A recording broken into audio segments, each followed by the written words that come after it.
population study in the selected municipality in Nepal, and for the municipality with the population less than 75,000 who use the lower value, we recently conducted in the Kirtipur, 0.28. Based on this, we found around 1,262 tons per day in the Kathmandu Valley's waste generation. And this is also composition data. Also, we use different studies data we presented here. The one is just ADB 2013, that was the average value.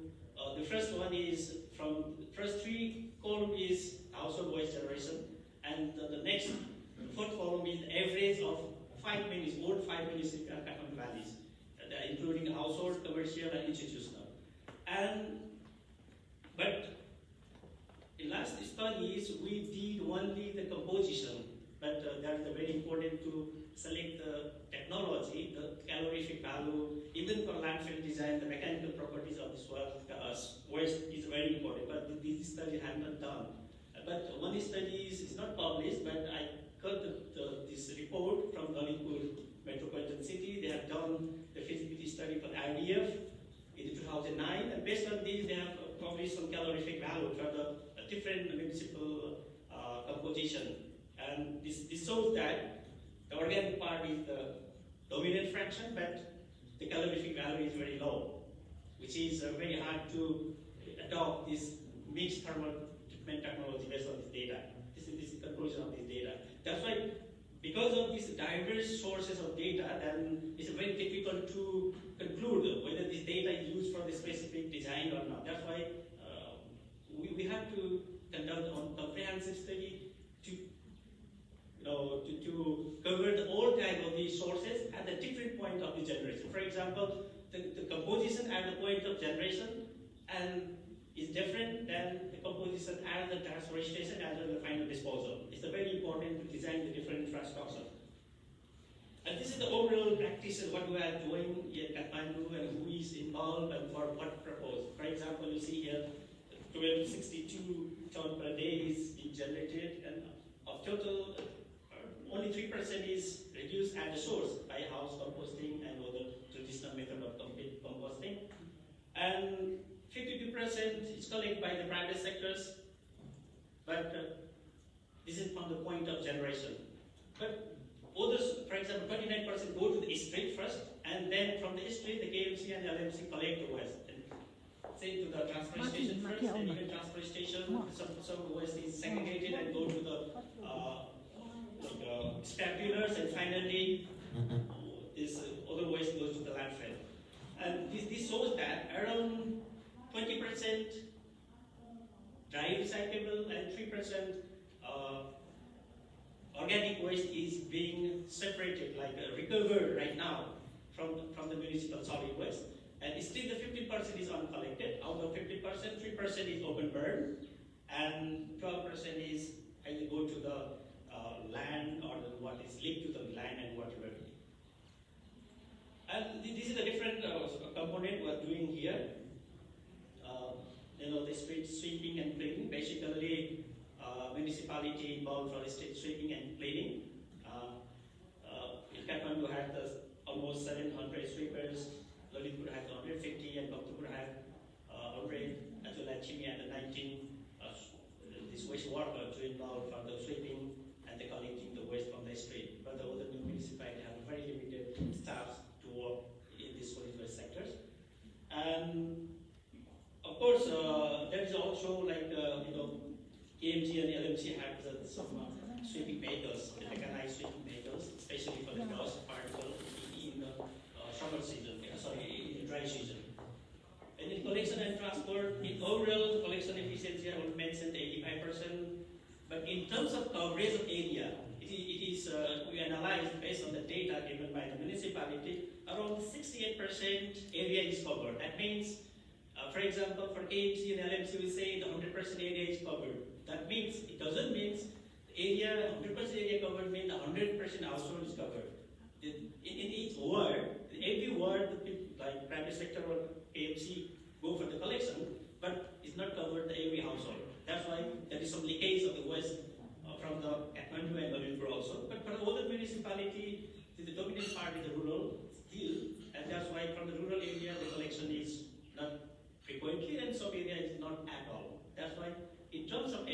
68% is covered. From the 68%, around 85% waste is generated waste is collected, either disposed to the landfill or recovered as resources.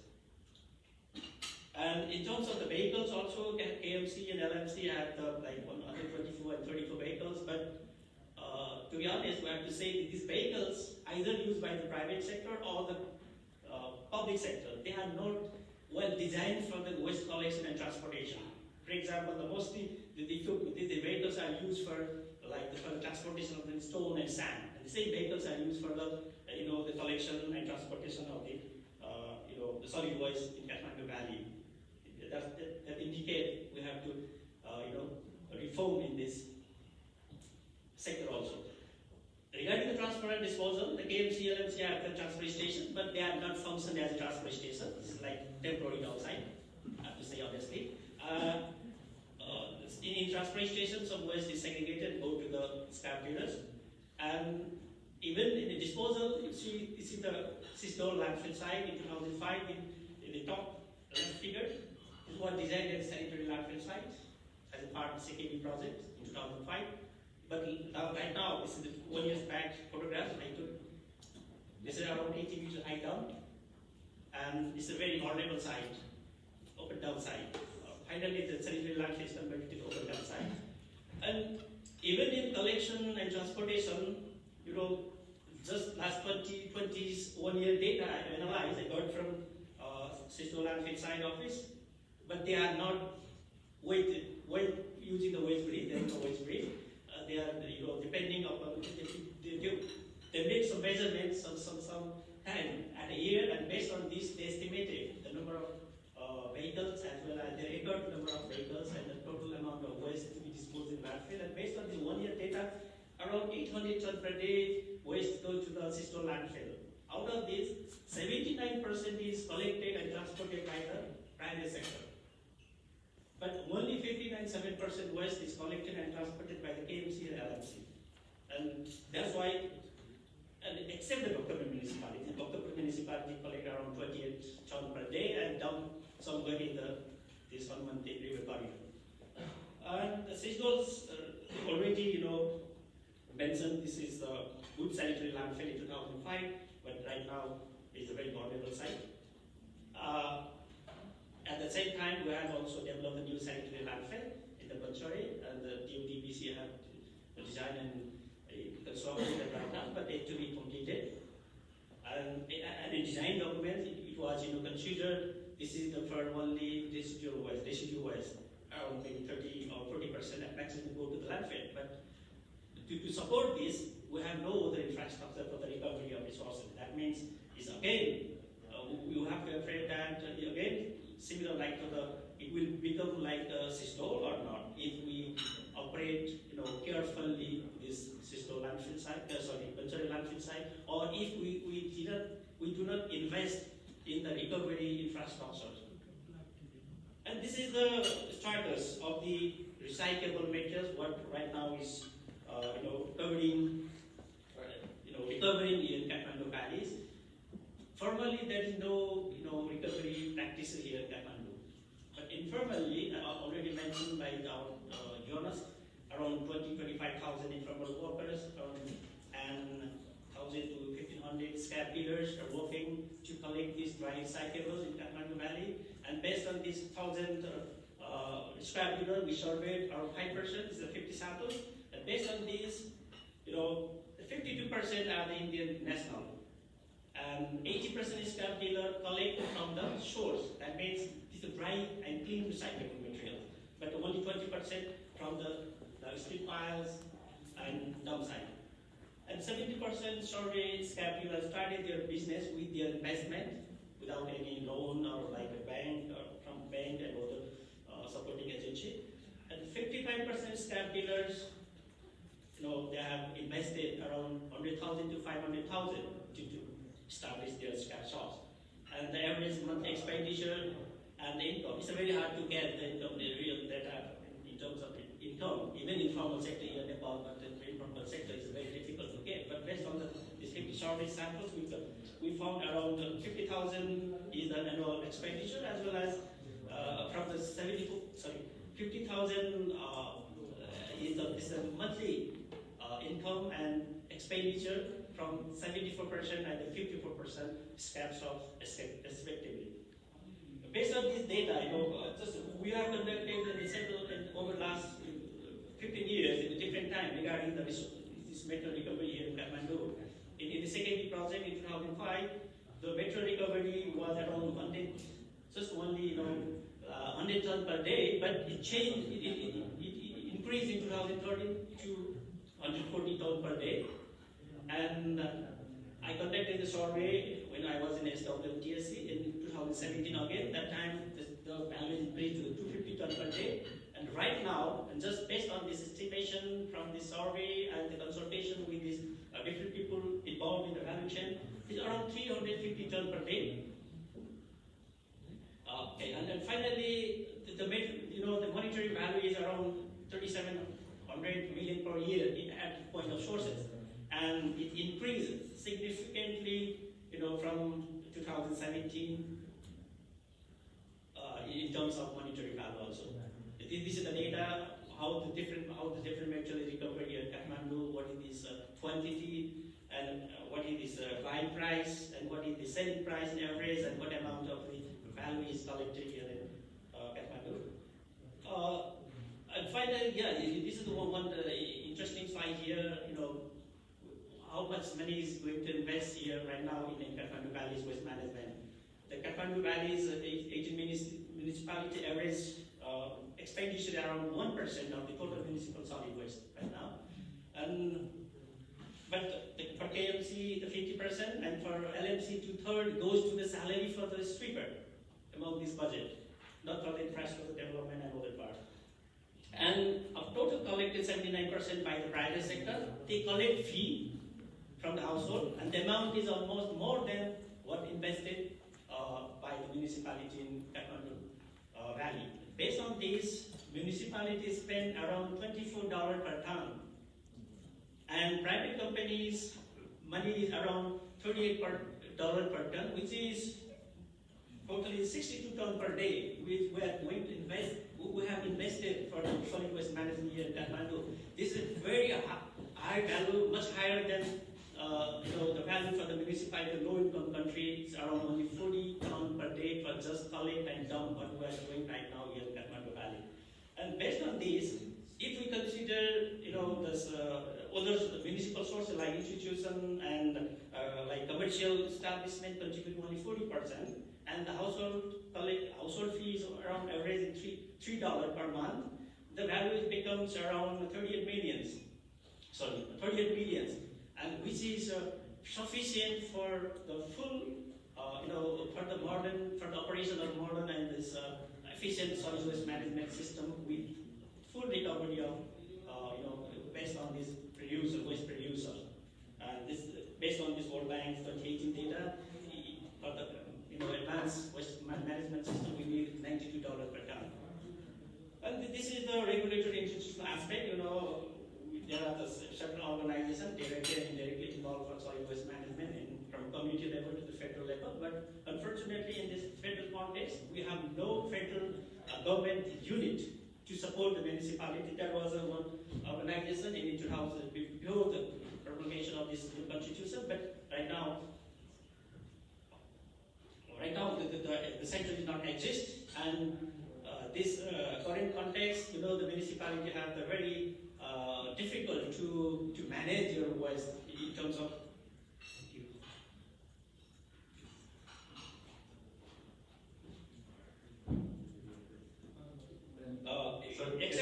Just one practical remark. I see you're taking pictures of the presentation.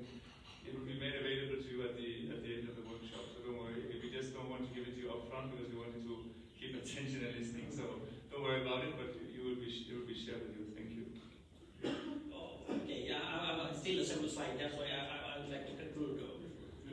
Firstly, because everything will distribute this content later. For example, for the institutional and arrangement, all the responsibility have transferred to the municipality right now, but except for KMC, LMC, and other few more municipality, there is no dedicated unit and the staff to take care of the solid waste management. That's why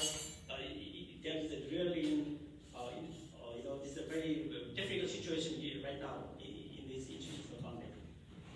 And it is some project, I already mentioned that we have piloted several projects last 30 years. Just one example you can see here, the smart dustbin, which was installed in 2018, and I could see the different places in the Kathmandu road, but right now it's not.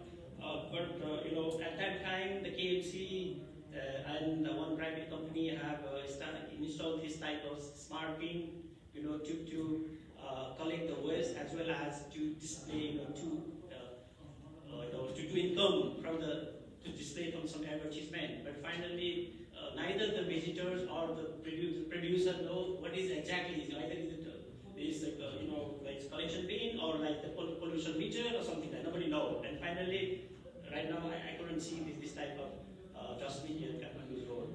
Therefore, we just piloted and we never think about the sustainability of these our projects.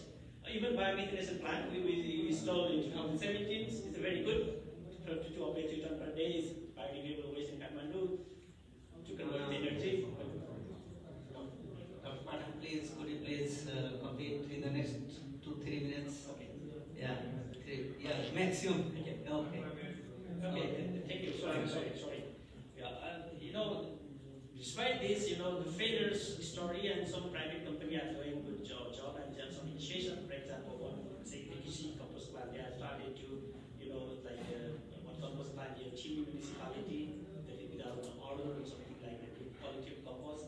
And even the private sector, you involved in Kathmandu have also, piloted some compost plant, and some of the company, Dopo and other company are they have started to formalize the recycling business here in Kathmandu. And this is the benchmark situation in comparison with the other cities. Except in collection, our situation seems, is not satisfied in terms of our even collection, other different parameters related to the solid waste management component, and we have to increase and we have to need of the extensive reform for this. And even the private sector initiation in Kathmandu, we have already 5,000 private companies working here. The positive part, they have established the 2 fundamental principles of the solid waste. One, producer have to pay, and the second, we don't throw the waste at the street, whatever be the quality of service. But the municipality still collect the waste on the street. But despite this 2 positive part, done by the private sector in the last 15 years, but still they are following the same paces of the municipalities, collect and dump. Our expectation of the private sector is due to modernization and the improvement of the service and the quality of the service in the solid waste. And the next, even the PPP model that I already mentioned, the Kathmandu and Lalitpur municipality metropolitan city have started 2 packages, and they are in a positive direction, and hope we'll see the positive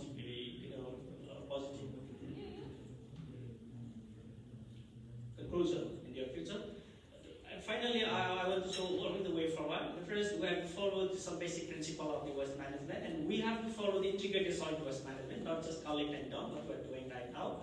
Even the operational component as well as policy, institutional, and including the hazardous waste management. And the waste management hierarchy also, we just focus on this waste management hierarchy, forgetting the transformation of the open dumping practice to the landfill. Because if you have already landfill, then you start to the waste hierarchy process, then you will achieve, around 60%, 70% waste as to recover. You can recover this amount of the waste. But whatever is the recovery rate, if you have your practice is open dump, it never success. Your city is never clean. That's why we have to work in both directions. We have to work from the waste hierarchy, and we have to work the transformation of this open dump to the sanitary land, at least engineer landfill. This is the basic principle to change our system. And this is the overall technology what we have to follow. That's the bottom line is you have to segregate the waste. The technology is different for the different type of the waste. And this is my assumption based on our basic practices. What could be a target for short-term and long-term, mid-term and long-term to achieve the different component of to improve the solid waste management here in Kathmandu. And what should be the more intervened area immediately and in terms of short-term and mid-term intervention? The first thing, we have to extend the collection coverage to the whole Kathmandu area. Right now, only 60% area is covered. And the second thing, so we have to phasing out the open dump. At least we have to go to the engineer landfill.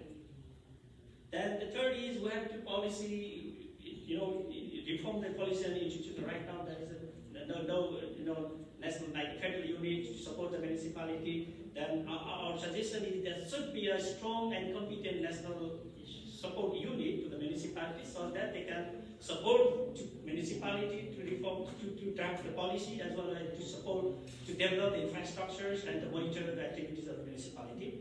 And behavior change, capacity building, and research, and is one of the part, because without research, whatever your system, if your data is, your input data is garbage, the output is also garbage. Then whatever you develop the database management information system, if your data is like effectuated or like manipulated data, it doesn't work or it never implemented. That's why we have to think about the research and data development. And we developed, we have suggested some initiatives, especially for strategy and some initiative. The first, service improvement, including policy institutional reform, and what should be done by the federal level, provincial level, and municipal level, together with the community level.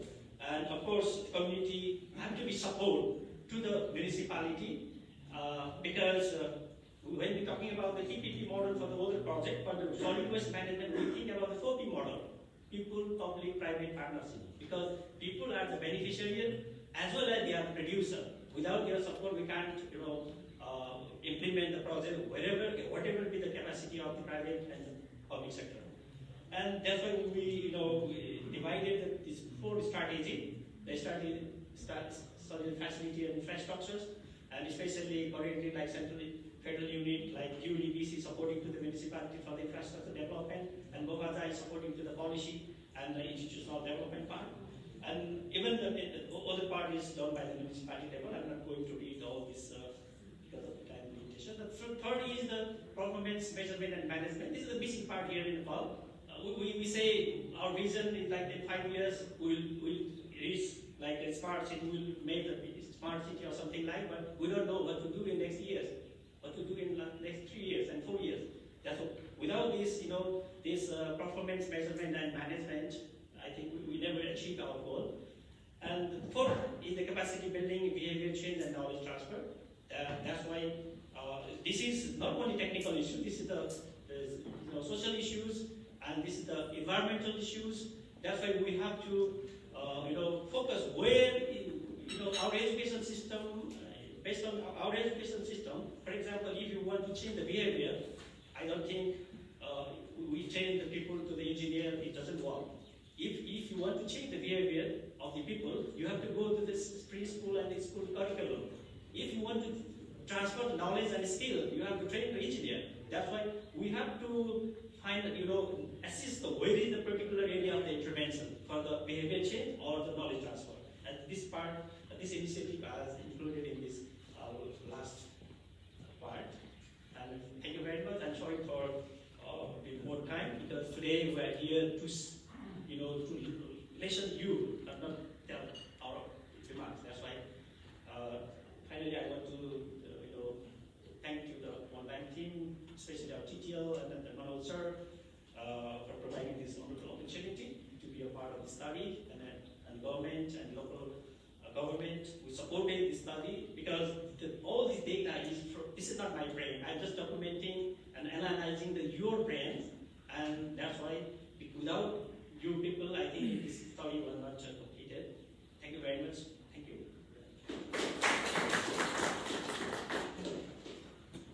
Thank you very, very much, Dr. Pathak. Actually, your assessment is very comprehensive, starting from composition, what is the situations in the Kathmandu Valley, and of course you highlighted about the integrated approach with 3 tiers of government and as well as the community first. So PPPP, people, public-private partnership. So it's a very good idea you came up with. And of course, I think for the solid waste management, it's a big challenge for us unless the behavioral change of the people will be changed. So thank you very much. Looking at the time, we are running out of time, but apologies, we started a bit late. I think I just request everyone, our participants in the hall to just, the distinguished, please kindly note your questions, and of course, who have joined virtually, please also have your question in the chat. We'll be discussing during the Q&A session. Thank you very much. Now I request our peer reviewer to have his comments. So first of all, I request Mr. Santosh Shrestha from the UNDP to have from your desk. You can please go ahead. Thank you. Thank you so much, Manoj. And I request you to stick to your time for the 10 minutes so that we can have good discussions afterwards. Thank you very much. Respected delegates from Ministry, MOFAGA, MOUD, DTBC, World Bank, respected panelists, distinguished guests from government office, private companies, NGOs, development partners, ladies and gentlemen. So I feel very privileged and honored to be here in this workshop and give me the opportunity to review the report. So I would like to say, not review, but I'll try to highlight what Dr. Pathak has presented. First of all, I'd like to thank Dr. Pathak for his marvelous piece of work in his preparation of this report, which include the comprehensive baseline study, it clearly overviewing the existing situation of service management system in Kathmandu Valley, identifying the gap, and giving the recommendation and way forward to move toward sustainable service management in Kathmandu Valley. So, since we are discussing on this data, so this is one of the major challenges in Nepal. Data sources, it's very difficult to get the data. Even if you've seen the Dr. Pathak presentation also, he himself is participating in the ADB this report baseline study in 2012. So that's the main baseline national data that we use till now. That was conducted on 2012 by ADB. So that was time when there was 158 municipalities. So now even in Kathmandu Valley at that time there is a 5 municipality, now we have 18 municipalities. So there is huge data gap within these 9 years. So from 5 to 18 municipality already in Kathmandu Valley, from 58 municipalities to 293 municipalities are already there in Nepal. So what is the situation of the waste management? So this is the main issue, that unless and until we get the data, so how we make the plan, how we make the strategy and action plans. So if there is no basic data, then it will be, most of the plan will begin failures. So I kindly request all concerned stakeholders to prioritize in this baseline study of the waste management. So we are talking about only the now 293 municipalities. What about 460 rural municipalities? We never know what is the waste management situation in those rural municipalities. So we have to give the priority. The government needs to give this priority on the agenda to the waste management. So the resource need to contribute. Definitely, not only the municipal waste management we are talking about. So what happened is that there are different kind of types of waste, and all the waste that goes to the to landfill site. When we talk about healthcare waste management situations, beside few hospitals, there's so many private hospitals, so those healthcare waste goes to the cesspool, mixing with the municipal waste. So what the condition of e-waste? That is now the growing challenges in Nepal, in Kathmandu Valley or in the major urban cities. So what is the situations? What is the situation of hazardous waste management? We don't have any regulation. It's still in the draft phase. So it's in the MOF. It's still in that regulation is in draft phase. The hazardous waste management. So it's sorry to say that in Nepal still we don't have any regulation on hazardous waste management, and no even We don't have any studies also, no baseline studies also. A few studies during 2011. So what about the situation of the construction and demolition of waste? So greenhouse gas emissions from the waste burning. So as Dr. Pathak said, 3% of the waste is being burned. So directly these data directly indirectly contribute in Kathmandu Valley waste management also. So we need to continue to further studies in these types of waste also. So we know that during 2015, so when we gone through this massive earthquake, the Solid Waste Management Technical Support Center started the one research based on the fully or partially damaged buildings. So can you imagine at the time, within 1 or 2 days of that earthquake, 4 million tons of disaster waste was generated. So what we did, so we need to learn from the past also. What we did is without processing and the treatment, we just bury those waste as the filling materials. So what I just request is we have to see the Kathmandu Valley waste. The Kathmandu Valley definitely is the earthquake prone area. So we need to see the holistic approach to all these types of waste.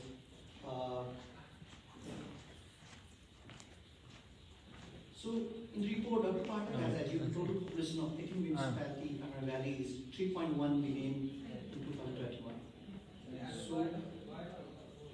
So we need to tell, what about this? There is a huge floating population in Kathmandu Valley. The problem is that when you go to the CBS, Central Bureau of Statistics, we don't get this floating population data from the CBS. So this make differences on the waste generation also.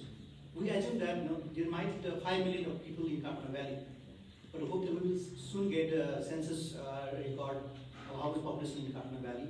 But there are a huge floating population who are in the relative, who during the sign they will go back to their native city. But those floating population will differentiate the amount of waste generation in Kathmandu Valley. So those populations also need to be considered. And from different studies also, as everybody knows that who are working in the waste management sectors, there's more than 50% of solid waste generation are biodegradable waste.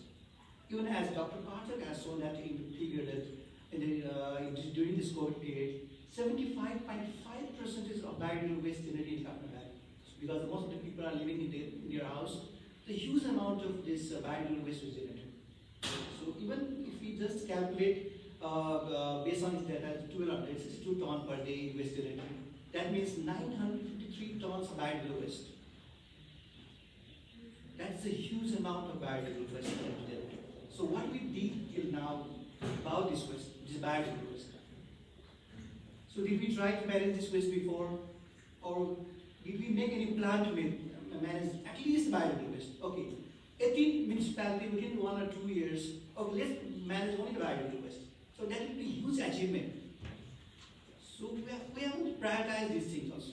This is very easy. You can manage like reducing composting, they are doing their effort, like there is no any spells. That is one good example that in TV that they are here with us also.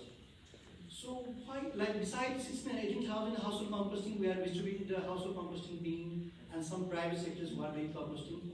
All of those, when we visit the different transfer stations, and Dr. Pathak has visited, all the waste has been mixed and we are dumping those in the system landfill site. So for all these others, nuisance, bad smell, and all the social conflict, these issues. Why? It's because of this. We are taking the biodegradable waste to the landfill site. So, and even can you imagine that? So ADB is supporting on the solid waste management sectors in many municipalities. The problem now, out of Kathmandu Valley, they are facing, it's because of this same case. We don't want this to do landfill site again. So that's why we are very difficult. All the municipalities now are getting challenges due to this stool example. So they give this stool example. So why the Banguta municipality is an example for everybody? They feel proud to take any guest to the landfill site because they are not taking the biodegradable waste in the landfill site. So all the policymakers, all the development workers and stakeholders, local government, I kindly request that we need to make the policy as soon as possible to stop the biodegradable waste in the landfill site. So that So the conflict will be slowly reduced if we do that. So it's very easy also. Like the ADB project in the Goodwill, Siddharthnagar, Dhanapur Dham, and even the Finnish project in Viratnagar, where I was involved also in that project, that needs to be targeted. So this is the main reason also, this landfill site, why do people not want landfill site? So for the biological waste, the World Bank is doing an incredible job in the mostly interact with like Damak, Virinanagar, Haran, Bhairava. So now they are using big and medium scale and large scale composting. This biogas plant is been developing, constructing. So why not in the Kathmandu Valley? So still we have the 18 municipality where there is a space like in the Godavari or the Dachinkali, Saku, on the Manohara. There's still a space that we can construct those biogas plant or a composting plant. So one of the major problem in the Kathmandu Valley nowadays is the multi-layer plastic. This is very thin plastic, very colored plastic, silver color, which has not been recycled. Even the recycler, scrap dealers, they do not carry those waste. So recently in 2021, it's operating at UNDP together with the Abdi Venture, conducted one study on this one post-consumer non-recyclable multi-layer plastic. So out of the total waste generation per day that we from the study it shows that 4.21% of multi-layer plastic generated per day in Kathmandu Valley. So if we consider Dr. Pathak data out of 1262 tons, that means 53 tons of multi-layer plastic. 53 tons of multi-layer plastic generated per day in the Kathmandu Valley. And if you still take the data about from the Dr. Pathak, that's in the report it says that only 36 tons of plastic recovered per day. 36 tons. So multi-layer plastic is only the 53 tons. So there are other plastic which is adding about more than 100 tons of plastic generated, about maybe around 70, 80 I think. So we are collecting, the problem is that how we plan on this multi-layer plastics. So what shall we do with multi-layer plastic which has not been recycled, not recovered, it is dumped in the circular landfill.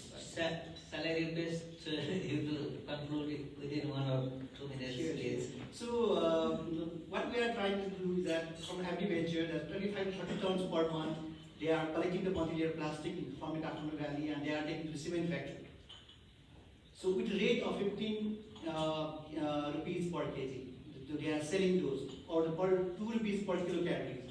So even the multi-layer plastics can be saleable now in Kathmandu Valley. So if you need those waste can be now not taken this is to landfill site. That is one of the options that can be done. So that would be use one good solutions also regarding if you want to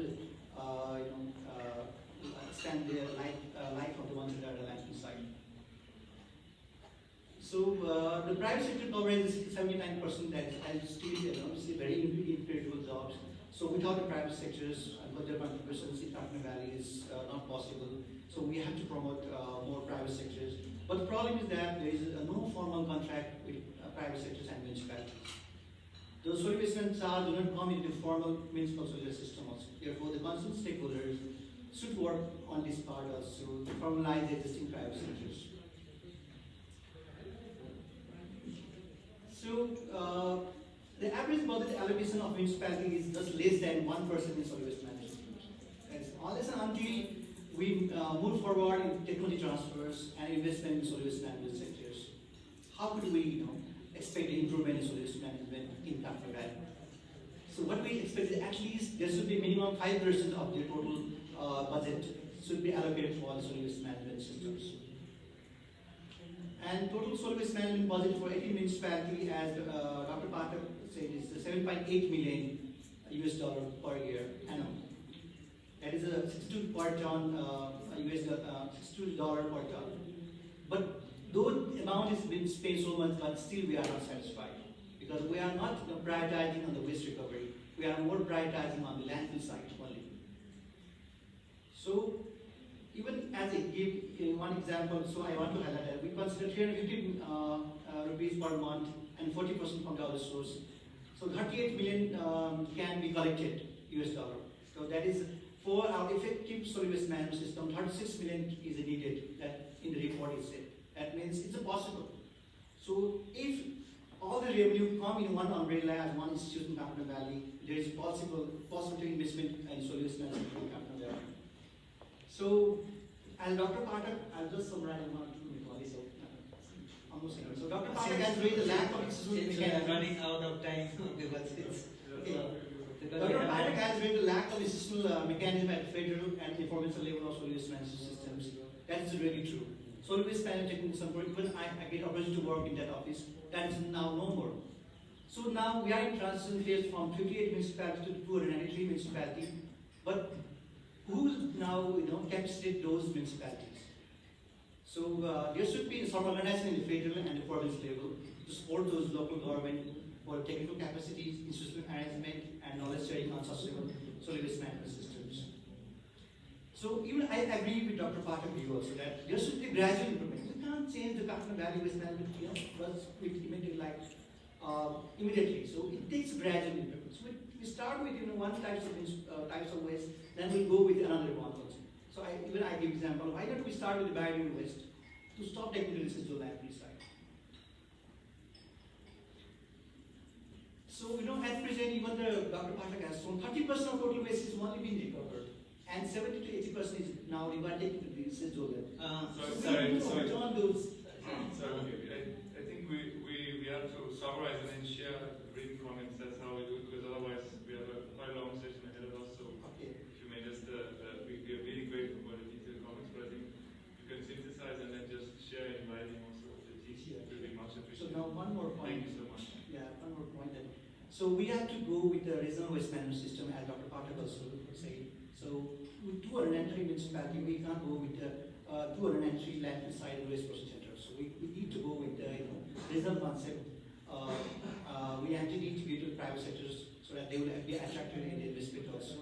So with this view, I end my report. And thank you, Dr. Pathak, and Guru, World Bank team for preparation of this report. Thank you. Thank you very much, Mr. Santosh, for your highlighting about the baseline data. I think we are referring to the 2013 ATB only in the Kathmandu Valley, and of course, his suggestion on managing the sanitary landfills and the private sector, how to, partnership with those, and the municipal financing. Now, I request our another peer reviewer, Mr. Ashok Sai, for his remarks. Kindly I request you, sir, to try to finish by 10 minutes. I think the allocated time. Thank you very much. Distinguished guests and dignitaries, guys, respected panelists, respected government officers, government officers, private sector.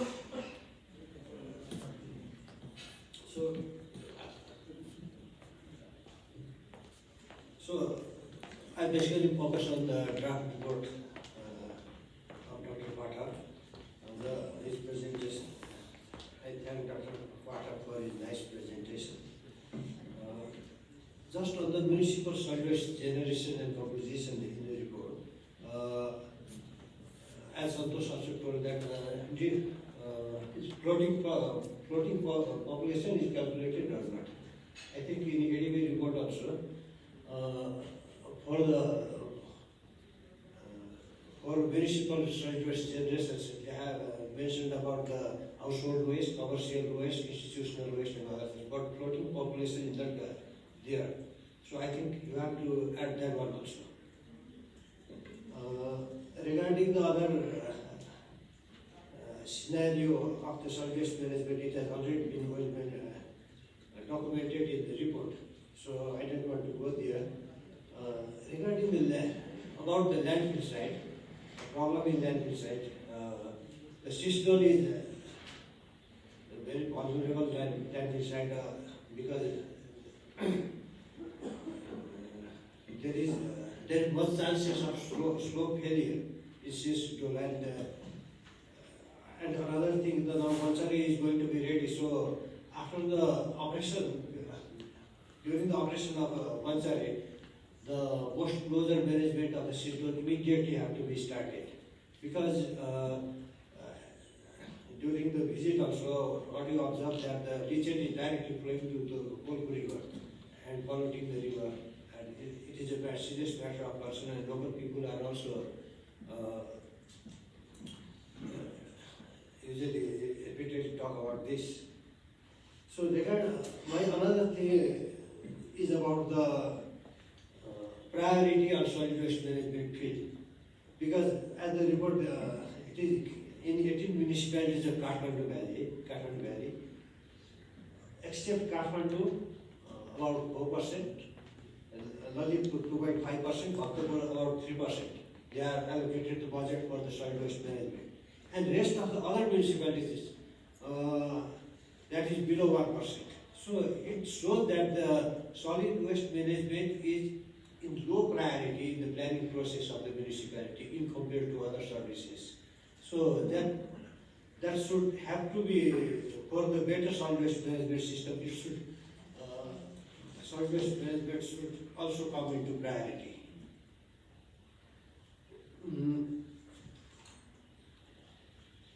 And about as Dr. Pathak has already mentioned, that the major role, the private sector is playing the major role for the collection of the solid waste.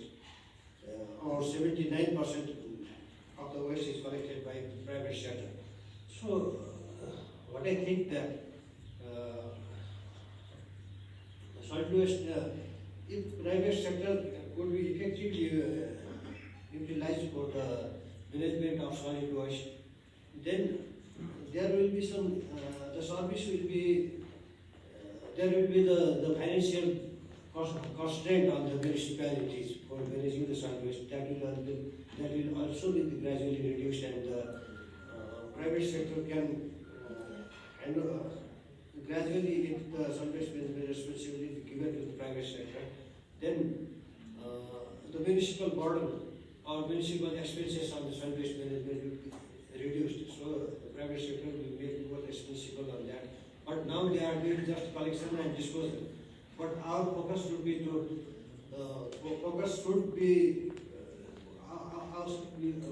should be focused on the increase on collection coverage and the maximization of the resource recovery on collection sector and minimization of the waste to the public. That should be done. And so what I suggest, or what is my view, is that gradually municipality have to hand over the responsibility of solid waste management to the private sector and take the responsibility of the monitoring of the works that have been carried out by the private sector. These are the things. Now I will talk something about my experience just on the existing ADB projects, ADB finance project that Nepal was, and because there I have seen something, there I have seen something that have to be mentioned. I think I have to mention on this forum also. But there was an IUTP project, integrated urban development project. So in that project, on the project component, there are other road and drain, other components also. But solid waste was also the one component. So solid waste management, integrated solid waste management facilities were built there, and as per the contract, the contractor, after completing the construction scope, the contractor was has to operate the landfill for the 1 more year. So during that operation, during the operation of contractor, the landfill was well managed, and there was the waste recording system was there, and the recyclables recovered, and the composting, and the final disposal. All these are there. But last time when I visited the Nepal once, what I observed there were the material recovery facility, there were conveyor belt for the sorting out of the recyclables of the system there. But that were not totally functioning. They are just taking the waste, and from this what I think that if we develop such a facility, then that have to be upgraded, scaled up, or it needs to be continuous. But that completely collapsed, and they are just going for the dumping. This is not the way. What I think. And for this, what I would like to suggest, is that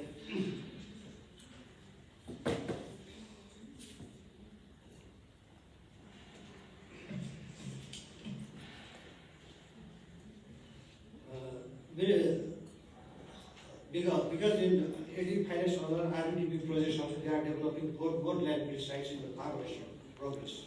Dharwadi, Bhimdapta, Godavari and Sugarhata also. So, they are awarding the contract for the 3 years for the contractor to operate the site. What I think, what is my view that if the same thing happens like in Nepal, then that will not be the sustainable one. So, what municipality have to do is to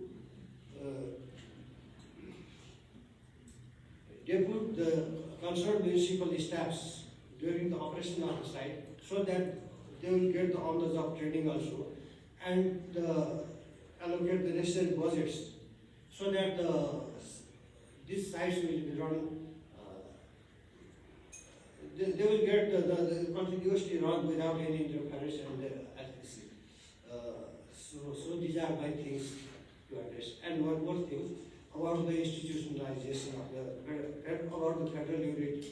Because as Santosh also mentioned that there are 293 municipalities and although 58 municipalities are older municipalities, they know little about the municipal service management. But newly established municipalities, they don't even have the manpower and other things. They just do they think that they have to collect the waste and dump somewhere. So they don't have the trained human resources and other things. For this also, and for providing the policy level suggestions to the federal government also, solid waste management, one central level of a federal level solid waste management unit is necessary. It's highly necessary for the capacity building of the municipality and for the to provide the technical assistance and other things to the municipality. So regarding the time constraints, so I would like to conclude my things. And one more thing I would like to add on the doctor's presentation, Dr. Pathak's presentation, that on the institutional, on flow diagram about the government and non-government agencies involved in solid waste management, that in the local level, it will be better to add the waste pickers also because they play the important role for the collection of the recyclables and other things. I think that will be good.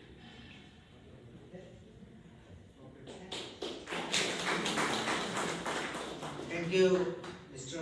Ashok Shahi, for your very nice remark. Basically, he pointed out very pertinent issue that the municipality priority should be on the solid waste management in parallel established to the other services. So that he highlighted, and of course about the institutional setup for the technical support to the municipality at the federal level.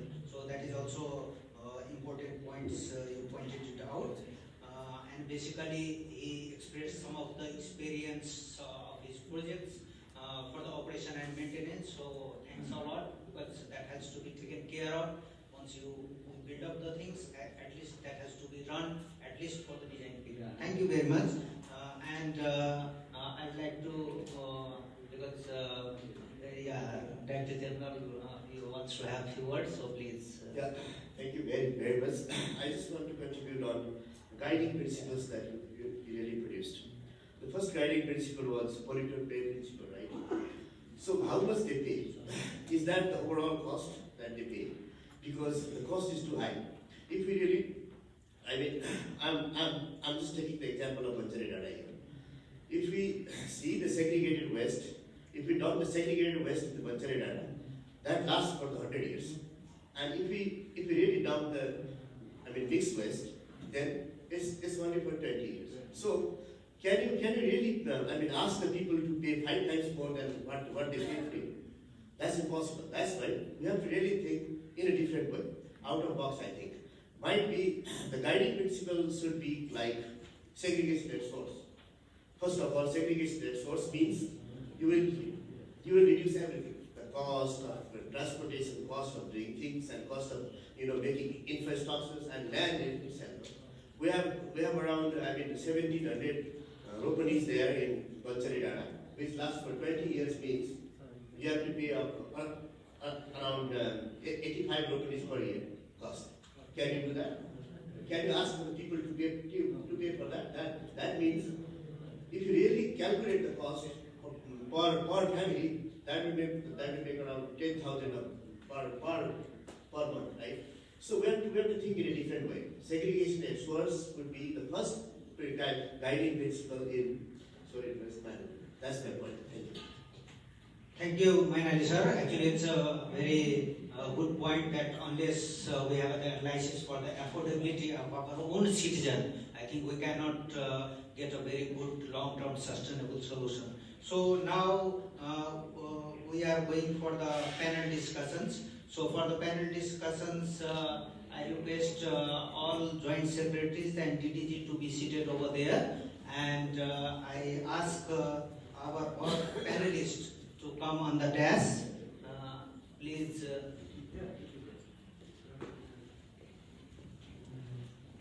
Okay, so I'm just calling by name. First of all, Mr. Indu Vikram Joshi, Deputy Director General, Department of Environment. Please sir, come on the desk. Mrs. Lakshmi Sharma, Urban Specialist, Asset Development Bank. Please, ma'am.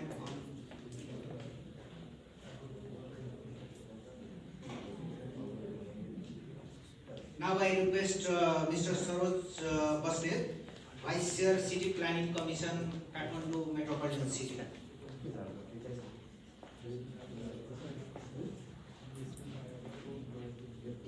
Mr. Ram Hira Pathak, President, Federation of Industries in Nepal Industrial Estate. Please have a seat on the desk, please.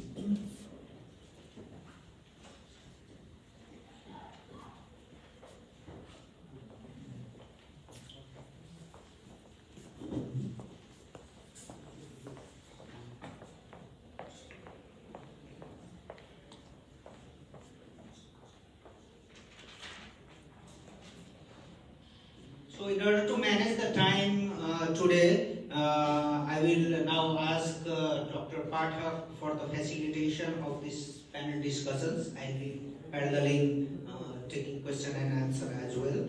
So please Pathak, I think please take the. Yeah, I think I'll do this. Yeah, you can go through the agenda. Thank you. And sorry, we have had one another panelist.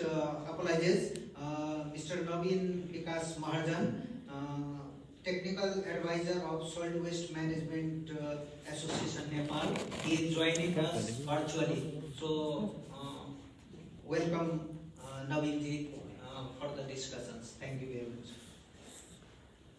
Thank you, sir. Thank you very much, Manoj sir. Without further delay, I will start from Naveen ji. Yeah? I think you are from Rajasthan connected. And for your easy, then I will summarize some, what should be focused on this discussion.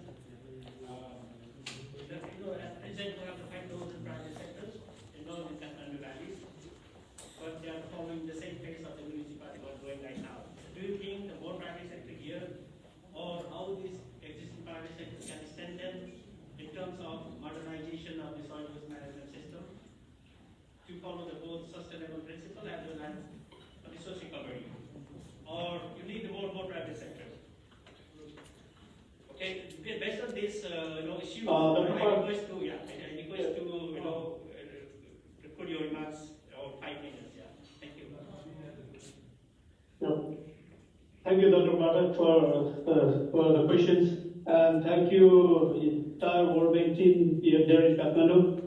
I'm very sorry that I'm in a failed mission here, so I could not join there physically. But still, I can share a little bit about the private sector, what we are suffering here in terms of solid waste management at Kathmandu Valley. We felt the government, especially the local government, is actually putting this issue in a dilemma. I mean, we must have some way of long-term vision. I mean, it should be not less than 15 years for the partnership with the private sector, because if the environment is basically developed from the local authorities to have the investment friendly atmosphere, so we do have lots of private sector even in our board. So they can have invest, bring the technology together, and have those more sustainable practices that can be manageable for Kathmandu Valley West. So another thing is we have some issues with the acts and regulations where there is some of the acts related to procurement policies with DPOE policies. Especially they are focused for the contractual basis, which is actually not being adhered for environment-friendly practices. They are actually focused on financial revenue-based policies, and the capacity is also counted on basis of the how much revenue can be generated with the management of solid waste in the city. So this is one bigger challenges for us to have come up forward for having investment to give the quality services in ground. Another is about recycling and upcycling, because recycling is primarily, very much, coherent for this waste management sector, especially in the low-income countries like Nepal. So we have lots of lesson learned examples, but still the government and the authorities are not very much focused on that, and they know that we are actually earning something from the waste, doing the waste management, just taking it to the landfill. So actually this is not matched, and we are not being concerned, taken as a consideration for such activities. And the private sector are compelled to, just to work as a, collection and dumping situation, because they don't have a place where to establish the material recovery facility and other instruments to have a proper solid waste management system. They know we have given lots of training to the private sector over here, as after I became the technical advisor for them. So they used to ask, so we need to have somewhere dialogue between the municipalities and us, so that they can have proven well with gathering all the investment what they have. Another is extended producers responsibility, which is mentioned in the report as well, which is primarily very important now to discuss about, especially those hazardous waste and for multi-layer plastics and other. Next issue, what I found here is we have to focus on resource recovery model, not just like the thing we do segregation, we have to do like how the quality metrics that can bring up and do processing with the use of that technology. So database, yes, as Santosh also mentioned this all. The database is primarily very much lacking ahead. We are always suffer that we are not getting a proper database. So this is all happen only when the government thinks that it should be privatized, or not just privatized. It's a form of, it should be in a case of public-private, people's participatory project, not just like PPP. We should have to add public participatory projects, so that the municipality can have guide or facilitate on the ground level, like what we are facing every year even in the cystolectin side, what has been managed because of lack of, the total technical management services that has been put forward, and it's been last 5 years ago. So this is actually, happening, going to happen in Banjara as well. I think I'm not getting any information yet to have a capacity build up of the private sectors and the communities who generate the waste and taking care of all the collection services. So it is probably very, very important if we open the Banjara data and just taking the waste over there. So it should need to be reduced heavily with the establishment of metal recovery facility or some way to have a source segregation and proper management. I request local authorities to proceed either this integrated solid waste management project that has been developed, and then the Nepal government has already selected the two contractors, King Valley Company and this Nep West, so they can have proceeded forward. If there is any changes need to be formed, that they need to decide it very fast, because they are actually depositing their premium in the bank and then activating this project, and then local government is not just delaying it. And another thing is, we always think about the biodegradable waste management as a part of that, and then we talk more about the waste to energy, especially by methanation. But again, I would like to say here in Kathmandu, in Nepal, so organic waste comes with the compost later on. So the compost selling is very, very difficult over here. So that the national priorities should be there, that the compost should be buyback from the government and give the subsidy for the farmers all around Nepal. So that if that can help, so that the private sector can make or produce more compost and then give away to the agriculture sector. Another is maybe in terms of long-term project, if it will happen, maybe I cannot share, but if that is as per our expectation, then we might need some viability gap funding in case. For that also municipality or the government authorities need to facilitate so that we can have a proper systematic waste collection to waste resource recovery model, and then everybody will be seeing the impact. Thank you. Please go ahead. Thank you very much, Navinji, for your very valuable suggestions. Okay, thank you, Navinji. Just you highlighted the private sector environment trade policy for the investment, and the land has to be allocated by the government for the transfer station and processing for the private sectors.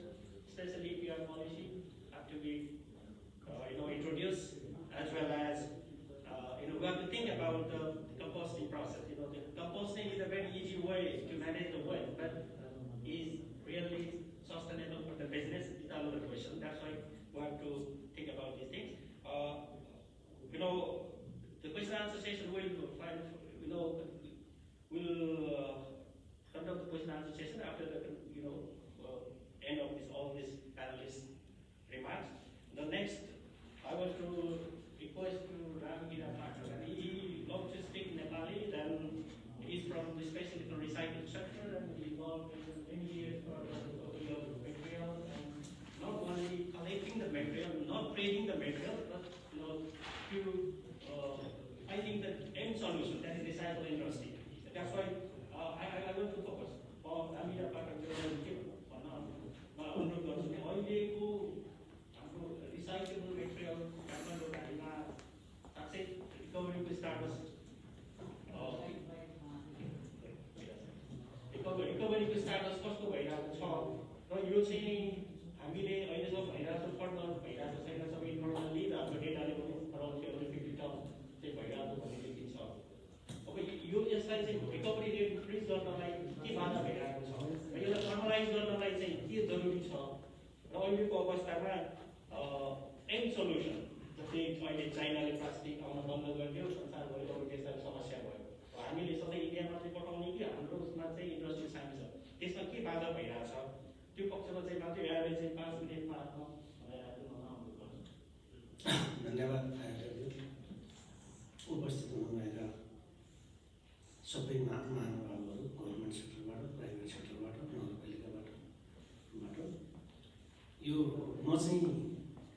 करिबन आजभन्दा 30 वर्ष अगाडिदेखि यो हामीले सबैले बुझ्ने भाषामा भन्दाखेरि कबाडी सामानहरू सङ्कलन गर्ने मान्छे भनेर म चिनिन्थेँ।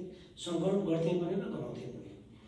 र यो 30 वर्ष अगाडि नेपालमा जम्मा कागजको यो भिरकुडी कागज कारखाना भनेर चाइनिजले बनाइदिएको एउटा कागज कारखाना थियो। त्यसमा केही मात्रामा वेस्टेज पेपर सप्लाई हुन्थ्यो।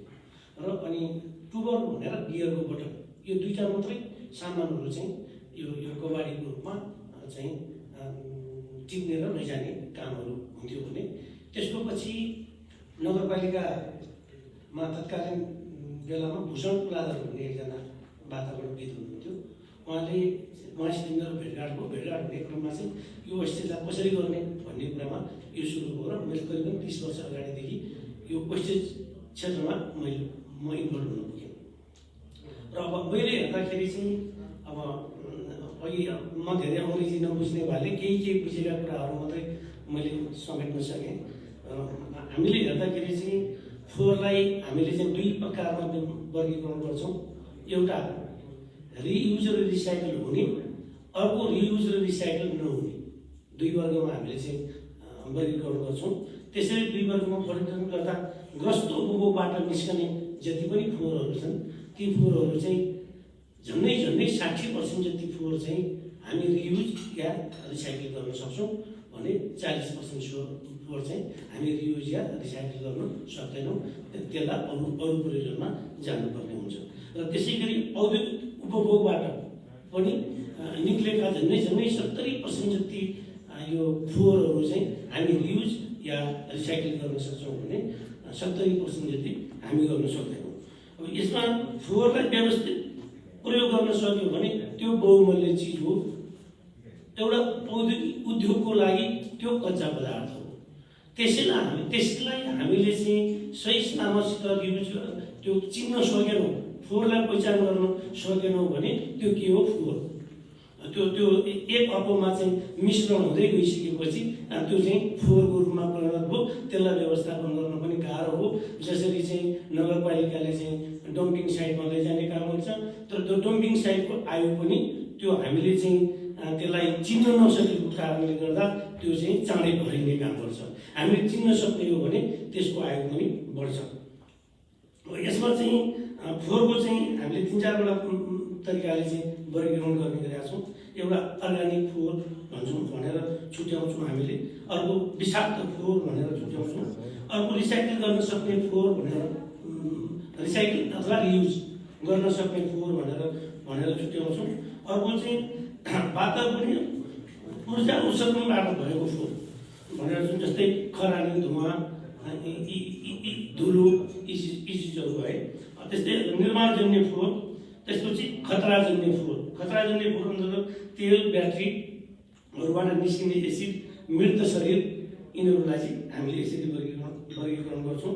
र यो वर्गीकरण गर्ने क्रममा मैले यो स्थानीय विकास मन्त्रालय जो तत्कालीन समयमा त्यतिखेर मैले एउटा झन्डै 60-65 पानाको एउटा दस्तावेज पनि बनाएको थिएँ। यो करिबन 52-53 सालतिरको कुरा हो, जुन बेला त्यही सय टेकेर नगरपालिका त्यतिखेरको सरकारले चाहिँ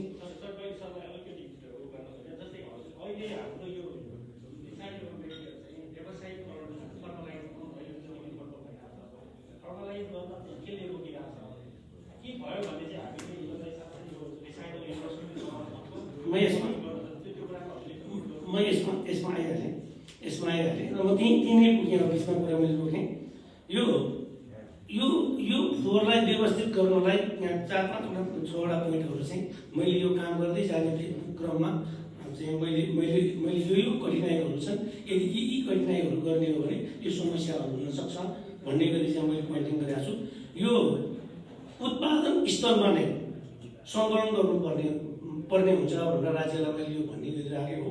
उत्पादन स्थल भनेको जहाँ कारखाना छ अथवा जहाँ घर छ, यो दुईटा ठाउँबाट आउँछ। एउटा त घरबाट आउँछ, एउटा त उत्पादन कारखानाबाट आउँछ।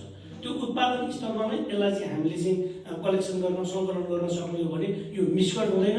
मिस्कट नहुने बित्तिकै के हुन्छ भन्दाखेरि यो फोहोर पनि हुँदैन र जुन उद्योगलाई जे चिज चाहिने हो त्यो शुद्धिकरण पनि हुन्छ। अर्को समुदाय स्तरमा फोहोर सङ्कलन गर्नलाई हामीले चाहिँ त्यो बट्टा डिब्बा के राखिदिनु पर्ने हो, यस्तो किसिमको चिजहरू चाहिँ हामीले राखिदिनुपर्छ जो यहाँ छैन। अनि कबाड यो सङ्कलन केन्द्रहरूको यो कबाडहरू चाहिँ जस्तै मेरो घरमा छ, अर्कोको घरमा छ लगेर फाल्ने काँध, यसको सङ्कलन केन्द्रको व्यवस्था पनि राज्यबाट तोकिनुपर्छ। यो ठाउँमा यसरी चाहिँ यसलाई चाहिँ राख्नुपर्छ। यो चाहिँ यो रङको एउटा डिब्बामा चाहिँ प्लास्टिक जन्य राख, यो रङको चाहिँ डिब्बामा कागज जन्य राख, यो रङको डिब्बामा फ्लाम जन्य राख भन्दै यसलाई वर्गीकरण पनि गरिदिनु हो भने त्यसले राम्रो बनाउँछ। कबाड अनि फोहोर सङ्कलनको व्यवस्थापन अब यसलाई चाहिँ त्यो व्यवस्थापन भइदियो भने त्यसको चाहिँ समस्या हल हुन्छ। अनि कबाड फोहोरको यो सङ्कलन केन्द्रसम्मको ढुवानी र यो सम्बन्धित फोहोर उपयोग गर्ने उद्योगहरूको आविष्कार। एउटा त सङ्कलन केन्द्रसम्म त्यो चिजलाई ढुवानी गरेर लानेको व्यवस्था पनि अहिलेसम्म राज्यबाट यस्तो नीति निर्देशन त्यो कानुन केही बनेको जस्तो देखिँदैन। 74 सालमा गएर त्यो राज्यले चाहिँ यसलाई कर उठाउने मात्रै अवधारणा गरेको छ, यसलाई करलाई कसरी व्यवस्थापन गर्ने भन्ने खालको चाहिँ काहीँ मैले केही भेटेको अवस्था छैन। र अब कति उद्योगहरू चाहिँ बिस्तारै उत्पादन भए, अहिले उत्पादनै नभएका उद्योगहरू मित्रले भने जस्तो आज हामी इन्डियाको भर परेका छौँ। इन्डिया लान पनि गभर्मेन्टबाट चाहिँ रोकावट छ। यो हाम्रो देशमा यो सिसा जन्ने झ्यालको सिसा भन्नुहोस्, बिजुलीको बल्ब भन्नुहोस्, यो चिजहरूको अहिलेसम्म उद्योग बनेको छैन। त्यसलाई इन्डिया लानुपर्छ। नेपाल सरकारले इन्डिया लानलाई अनुमति पनि दिँदैन। त्यो इन्डिया नलग्यो भने यहीँ फोहोर हुन्छ। यो इन्डिया लानुपर्छ भन्दाखेरि इन्डिया लाने पनि त्यस्तो चाहिँ वातावरण बनेको छैन। र यो बनिहाल्दाखेरि पनि फेरि इन्डियन सरकारले पनि सहज रूपमा त्यसलाई लिन स्वीकार गरेको छैन। उता स्वीकार नगर्ने यता निकासी नदिने हुँदाखेरि त्यसले के गरेको छ त भन्दा फोहोरको मात्रा बढाएको छ। त्यो पनि रिसाइकल हुन्छ र रिसाइकल हुने चिज हो। त्यस्तै हाम्रो गाडी कुद्छ, गाडीबाट कुद्ने त्यो टायरहरूको चाहिँ कुनै व्यवस्थापन छैन। कहीँ त्यो जनआन्दोलन हो भने आगो लाउने के लाउने यस्तो हुन्थ्यो। त्यसमा चाहिँ मैले त्यो एकपालि चाइना गएको थिएँ यही सिलसिलामा हेर्न। चाइनामा चाहिँ के गरेको रहेछ, त्यो कोही एउटा ग्रामीण क्षेत्रमा भने त्यो टोयलेटमा चाहिँ रिङ बनाउने काममा त्यो टायरलाई युज गर्दा रहेछन्। मैले पनि त्यसपछि नेपालमा आएर चाहिँ नगरपालिकालाई नै भनेर यो रिङ बनाउने ठाउँमा चाहिँ त्यो टायरलाई चाहिँ हाल्ने प्रयोग गरेँ। तर अहिले चाहिँ त्यो फर्नेस आयो भनेर निक्लिन्छ। त्यसको पनि उद्योग चाहिँ स्थापना नेपालमा छैन। त्यो उद्योग स्थापना गर्नुपर्ने नितान्त जरुरी छ।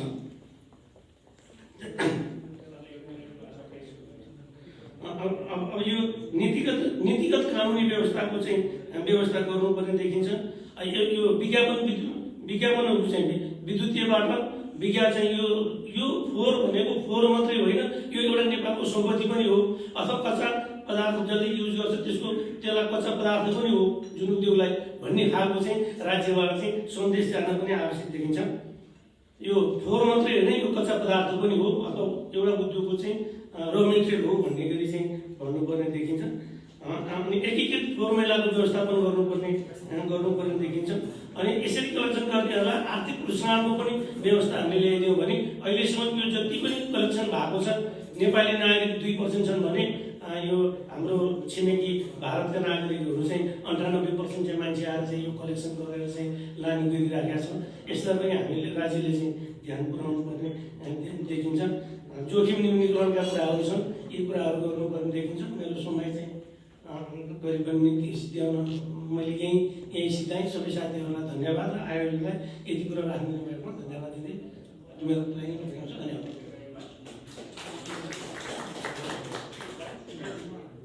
This is the waste is a raw material from the industry, and we have to collect from source. If we collect from source, it is a clean product, then the economic value is very high. And that's why the second is we have to develop some material recovery facility by the municipality. Every recyclable materials have to be collected here, have to be processed, and have to add the value so that we can transport to the recycle industry with more in an optimized way.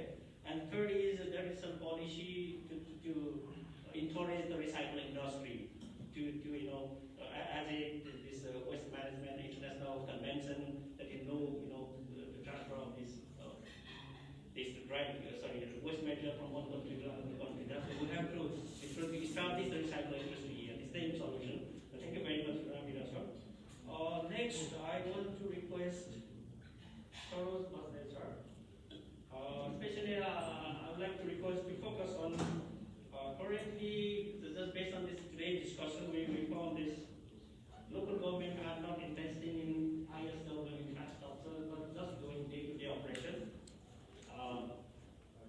And without resource recovery, we are just talking about the recycling, but it's just as a campaign. Just without any infrastructure, you will say like 3 years, it's become only campaign. What we are doing right now in municipality of Nepal, including Kathmandu Valley. In this context, what are the barriers of the modernization of the sustainable solid waste management system in Kathmandu Valley?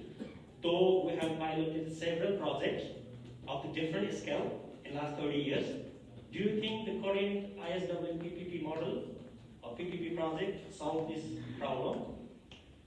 If so, what are the challenges in this PPP project, and what is the way solution to deal the challenge of this successful implementation of the PPP model? Thank you, Tunisi, distinguished guests.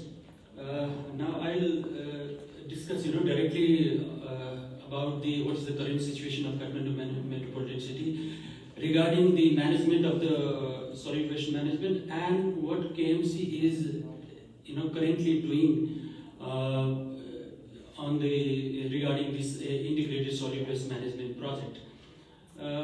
So this project, Kathmandu, as the Tunisi said that the Kathmandu municipality and other municipalities are also doing just day-to-day operational work, managing the drivers, managing the sweepers, and also the resolving the issues at the landfill sites, the local issues.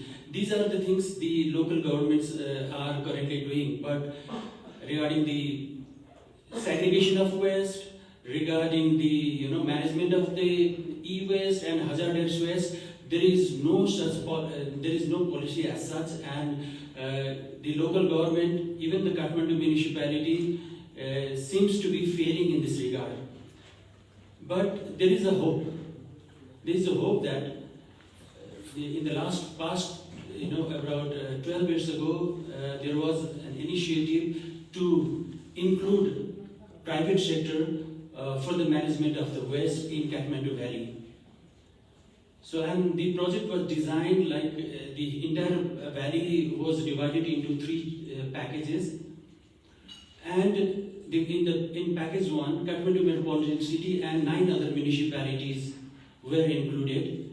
That was basically for the Kathmandu district, excluding Kirtipur municipality. So I'll talk about this project. So what is the current situation right now is that this project was initiated by SWM RMC, that is Solid Waste Management Resource Mobilization Center, that time, and eventually it went to this Investment Board of Nepal because of its size of the project, and because we had the new act, Public-Private Policy Act, and in 2013 or in 2014 it went to the IBN, and IBN had eventually was able to do the initialized PDA in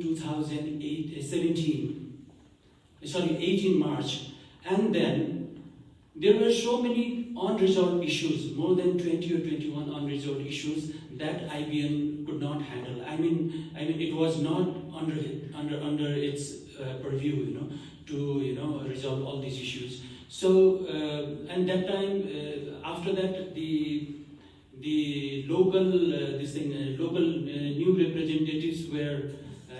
There was a new election, and the new representatives came in the office, and then 2 years ago, IBN, handed over that project to Kathmandu Metropolitan City, and from then we have been continuously, trying hard to make it realize. So now we are in the verge of signing the document, PDA document, very soon, and maybe within a month or so we'll be signing the document, and there are so many issues that we have discussed and trying to resolve. And but even if we include or even if we do the PDA, it does not guarantee that it will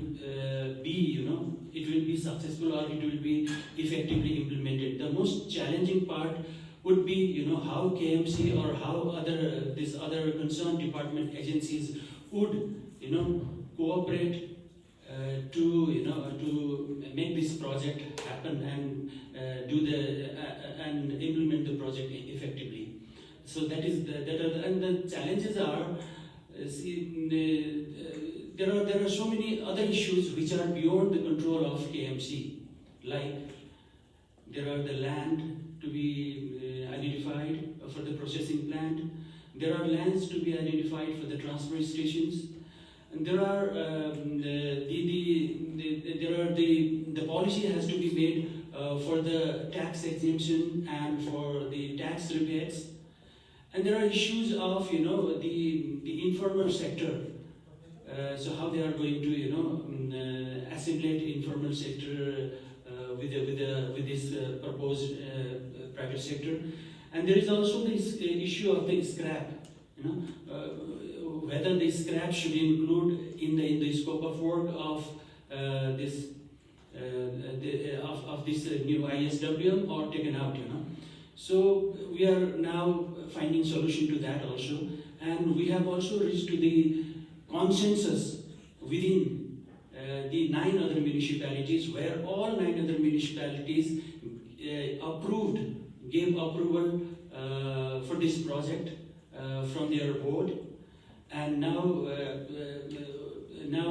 it's just yesterday, there were some issues, and the issues were taken up to the office of Prime Minister, and hopefully we'll get a positive response soon, and hopefully we'll be able to sign the document, and hopefully in the next 9 months or 9 months to 1 year, we'll be able to implement the project, because there are some administrative works to be done during this phase, which we have named as transition phase.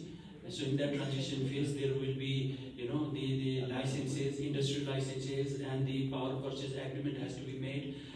So these all kinds of, the prior activities work have been done, and hopefully in 1 year or so after the PDA agreement, the construction will start, and we'll soon have a very large processing plant, which will be able to generate electricity. Thank you very much. Thank you, Professor. I'm very familiar with your hard works regarding this, including of this PPP project in the last 2 years, because this project was initiated when I was doing PhD in Japan in 2009, when I involved in this project in different stages, but still not finalized. I hope we will finalize this project soon, and we'll discuss more in the Q&A session. So next, I want to go to individual procedure. You have a very long experience in development standards. Now, today then we focus to how Solid Waste Management Act mandates the municipality to operate and to construct and to operate the municipal solid waste management facility friendly environment standards and pollution control. But in this context, is our environmental standards and guidelines are sufficient in respect to the solid waste management facility, including from selection of the site, construction to the operation? I want to focus on these topics and request to conclude in 5 minutes. Good evening, distinguished joint secretaries, director generals, distinguished participants, ladies and gentlemen. Thank you very much for giving me this opportunity.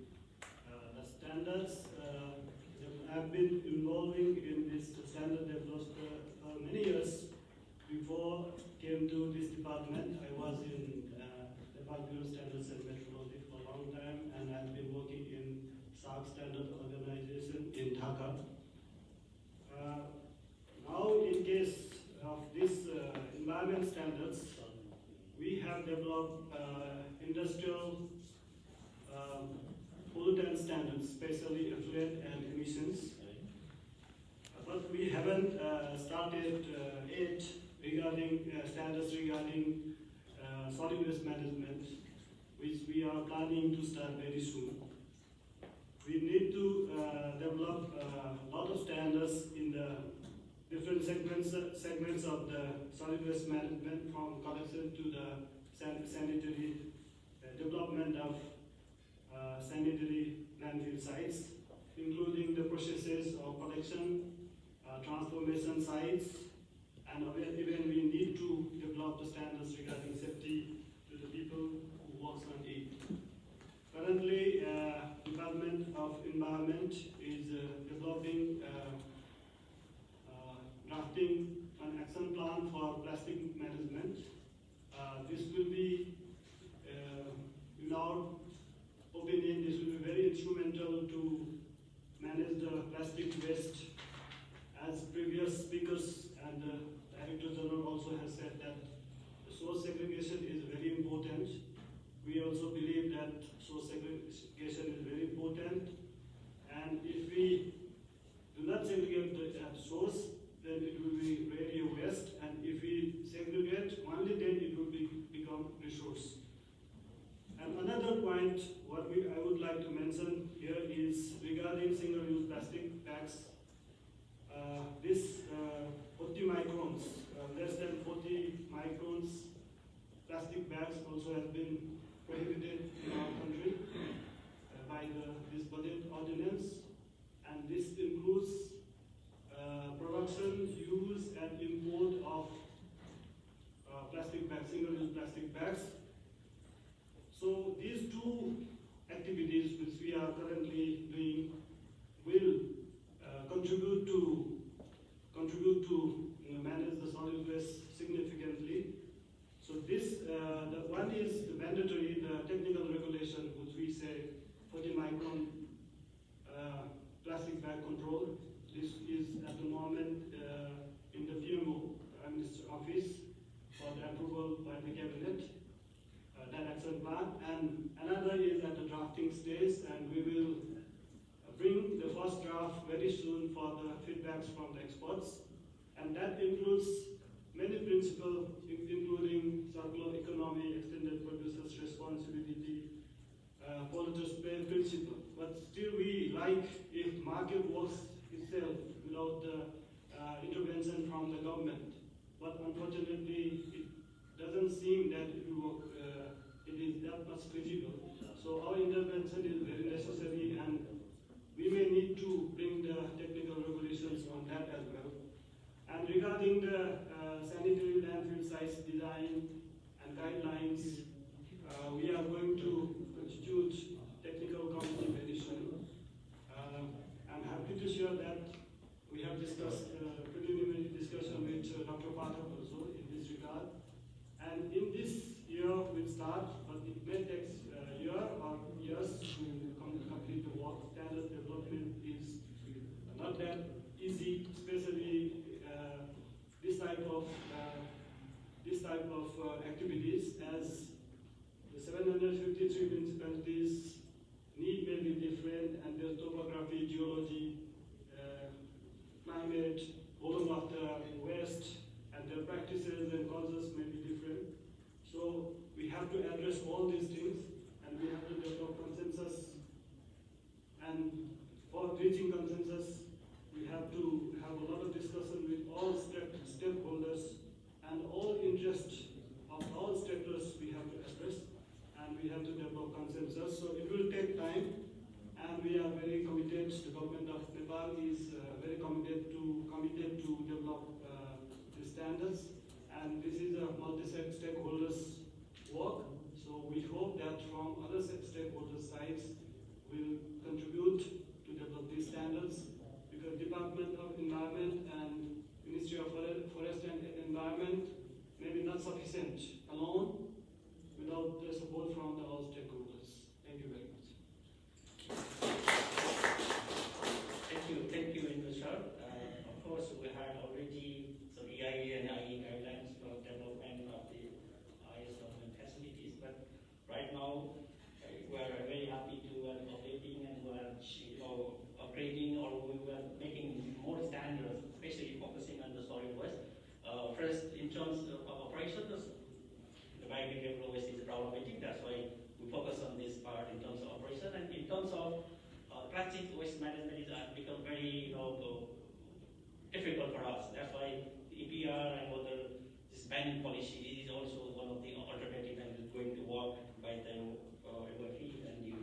infrastructure. In this context, from feasibility study to the SW project, facing the problem. For example, even when we discussed earlier about the ADB funding project in the different municipality, all other projects are successfully implemented, but even in feasibility study, solid waste management project never go to the beyond the feasibility study. If implemented, the sustainability and operation is almost in failure state. And in this context, do you think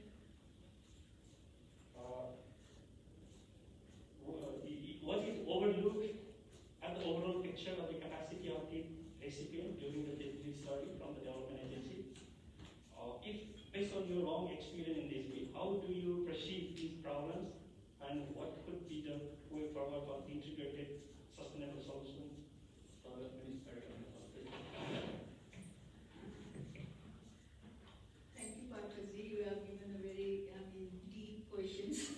So let me try to summarize through my experiences. So actually the solid waste management is, if you go to ask the priorities, everyone say that it is a very challenging and it has to be addressed. So the feasibility starts from there, right? When you see that, is there a need? And they said yes. So but what happens is when the investment started to, when the financial envelope comes, then the recipient started to say, oh, we have to see the broader stakeholder will say that, we have a road, definitely access is definitely needed, which is also one of the critical factors to make the sustained SWL more feasible. For example, I just want to bring the example of Kathmandu PPP. When this PPP initiative of solid waste management was being investigated by the investment board, one of the constraints for the PPP to move forward was the access to the landfill site. And they were asking us, Lakshmiji, can you help us to fund the road from Kathmandu to the landfill site? So that is a very complex situation which comes first, definitely, whether we invest on the road or to the landfill site itself. So but the solid waste management needs to be looked at it very little bit from the different perspectives, right? So from donor side also, being a Nepali, I should say that it's a very challenging field because it will not have really the disbursement oriented. So it needs the stakeholder engagement, not only from the municipality. Here, when I hear this report being shared, everything is gone and saying to the municipality responsibility. It is not. It is not only the municipalities. It also trickles from the central government to the down. If there is a leadership from the center giving the priority to solid waste management, then definitely municipality will come forward. How they can be, their hands are being binded by the regulations, because let me not take it otherwise. Like Mofaga has given the budgets. They can't hire any technical person to manage the solid waste. They have a resource constraint. Tax they cannot really generate. Property tax are not there. So how they can really manage the solid waste management, which is a very much of a technical as well as has a governance issues. So governance sector has to come forward very much looking on it. So priorities has to be taken from the leadership, from the central government. In the budget itself, it has to be announced. We can see the situation now. EDB started to support in the solid waste management 10 years back or 12 years back. At that time, we supported, Parthaji was there, right? In the solid waste management technical support center. We were confused. What is the institution? Where is the regulatory? Where is the policy? Where is the act? As of now, still we are discussing the same. So let's work together to make it a priority, then only it can be solved. Even not only the governance has to come, what I'm saying is accountability. Without accountability, whatever your fantastic solid waste management system you design, it will not be functional. I just see the two peer reviewer was mentioning about the ADB system. They are the technical expert who has given the inputs to design the solid waste value chain. But what happened? And there was a PPP model. There was an O&M contract was there. And then what happened was And there was a high leadership from the municipality. What happened? There is no technical backstopping from the central government. Yes, I do agree there was a priority from the Ministry of Urban Development, but DUDBC has a lots of other overlapping responsibilities. So there should be some dedicated institutions if we really want to bring the solid waste at the higher end. And let's make the priority, that's the main thing. Once there is a priority, feasibility study can be done. Data can be collected, everything can be done. So I think that's the main issue, that there is a governance, institutional structures, and only making the ISAW plan will not make the SWM sustainable. So one thing I would like to request the municipality KMC, what is the percentage of the property tax that can be allocated to the solid waste management? Given the example, I'm working in the Bangladesh. They have a sanitation taxes. So it is really demarcated. This percentage of the property tax is allocated to manage with the solid waste management. So that there is a fixed resources are being allocated. You don't need to go and if there is a political leaders come, there's already the system is in place. So there's a sanitation tax, holding tax, solid waste tax, So the people will see that we are paying, so the municipality needs to do something. Otherwise, if there is no resources being allocated, how we can make the always begging to the central government, asking to support for to subsidize or something. And also, I also like to mention is that the people will definitely being very much will be cooperating, but we need to also bring on board receiving, like what I'm saying is that if there's a landfill site, we just go and build the landfill site in the other BDCs or the municipality, what they will going to be getting of receiving those waste. So the eco compensation, what kind of a compensation that they will receive, what kind of a development that the government or the municipality will ensure for them, for that kind of a thing has to be really laid out. Otherwise, so we need to have a win-win situation to be created. I think I will stop. It's already 6:30. If there's anything you want to add, I can happy to answer. Thank you. I think she has covered everything very clearly. And my understanding also in the last 30 years, we told every responsibility go to the local government as per Local Government Act. But during the project design and implementation, we wrote in the report, we did it because of the lack of a technical and financial incompetency of the local governments. And we did in the last 40 years and repeated the same thing. We never tried to try to make the local government competent.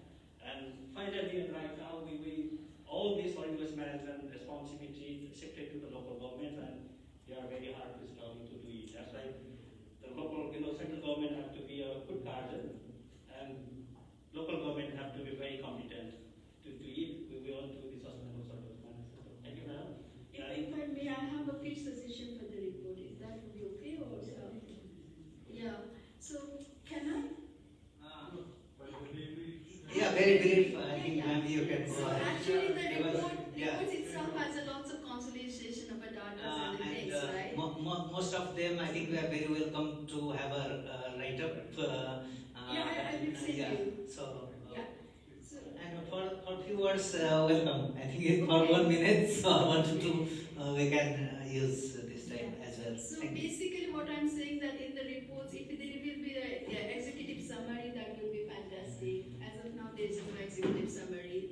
And the issues and challenges are being all over, right? In each para, there's a lots of very good issues and challenges has been raised. But if there's a dedicated section and those challenges are prioritized, so that whoever can take up those issues and started to dig it up or the deep dive on those challenges and then can address on that. Then only we can really go in a deeper. Otherwise, we will float in the air, and solid waste management really need a deep thinking on that. Maybe I think I will stop because it looks like these people are really in a hurry. Sorry. I will send you. I will share you my comments. Yeah, you are always welcome. Yeah, I think today we have had very fruitful discussions on the our this panel. It's not from the public perspective, I think the local governments, federal governments, and also the private sectors, and including I think the donors' perspective. So it's all about I think policies, how to implement, how go for the disposal, and all those aspects have been very nicely and I think seriously discussed towards our common goal of hands in hands of all the stakeholders together to resolve it for the long-term sustainable solution. Thank you very much, and also I thank Dr. Pathak for facilitating this session very well. So now I think for the question answer, of course, I think it would be better if we could cover the remarks of our two joint secretaries. Then we will open the floor for Q&A to manage the time. So first of all, I request joint secretaries from the Ministry of Forest and Environment, Mr. Shivakumar Agle, to have his remarks for this workshop. Thank you, sir. Please.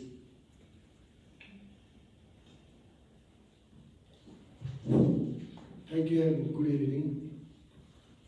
Joint Secretaries, Directors General, Deputy Directors General, federal and local level government officials, development partners, representatives from academia, civil society and private sector, district Midwest and ladies and gentlemen. It is a great pleasure for me to attend this guidance workshop on solid waste management and circular economy organized by the World Bank as part of their technical assistance to the Ministry of Urban Development for catalyzing sustainable and inclusive urban development in Kathmandu region. I would like to thank Dr. Pathak for his comprehensive presentation and more information on the report also. We believe that primary objective of waste management is to protect human health and environment. However, open burning and open dumping still have become common waste management practices in the municipalities of Nepal, including municipalities of Kathmandu Valley also. It is reported that solid waste sector contributes 5% of greenhouse gas emissions due to generation of methane gas from open dumping, which is mostly from cities of developing countries like Nepal. Open burning has only further accelerated the greenhouse gas emission, but also threatened the human health due to emission of carcinogenic gases like dioxin and furan from plastic waste. The study reports that 3% of municipal soil waste in Kathmandu Valley is open burn. So we have already led to prevent this open burning and dumping practices to make our capacity city level. In this context, Ministry of Forest and Environment has already emphasized the non-burn technologies for the treatment of healthcare waste as well as developed air pollution standard for incineration plants. A study in Viratnagar metropolitan city indicated that there is increase in plastic waste from 12% in 2012 to 7% in 2020. It is noted from the Dr. Pathak's report also. Highest proportion of the plastic comes from commercial use. We young are aware that plastic waste is spread throughout the country in every household, cities, rivers, which threatens the terrestrial as well as aquatic life. The government of Nepal has banned production, import, sale and use of single-use plastic bag and other plastic materials less than 4 microns, with an exception for individual raw material or semi-processed raw material to be used in the industrial purpose that already highlighted by the inducer. When we talk about the solid waste management, I would like to express some points that are the matter of concern to be addressed. That is, the most one is the recycling of the solid waste. Santosh also told in the segregation of source and store the biodegradable in the landfill site. Likewise, data of composite and multi-layer plastics and other plastic and its management. Likewise, management of the disposal of hazardous waste materials, and standard and guideline for the sanitary landfill site that already highlighted. And a compositing of the biodegradable waste, and similarly open burning, greenhouse gas emission and pollution issues. Our air quality is degrading day by day. and we are doing open burning still. And the another one is the health care waste management. That is also another challenging things. And another one is the electric waste management. It will be going to be a big challenges in the future. Yeah, we have realized that waste can be converted into wealth through a circular economy. Plastic waste management action plan, which covers not only single use of plastic bags but packaging materials, including hard packaging material, is under the process of approval from the government of Nepal. Similarly, hazardous waste management guideline is being drafted to regulate import and export of the hazardous substances and wastes. Here, I would like to share that in 2019, we have started mass cleaning in collaboration with the Nepal Army. In 2021, 28 tons of garbage have been recovered, including 4 human skeletons. This year, we are going to clean Sagarmatha, Panchanjanga, Lotse, and Manas. As we all aware that we have recently enacted revised Environmental Protection Act and Environmental Protection Rule, which address the IE and EIA study to be conducted for solid waste management infrastructure and facilities, depending upon the type and scale of projects.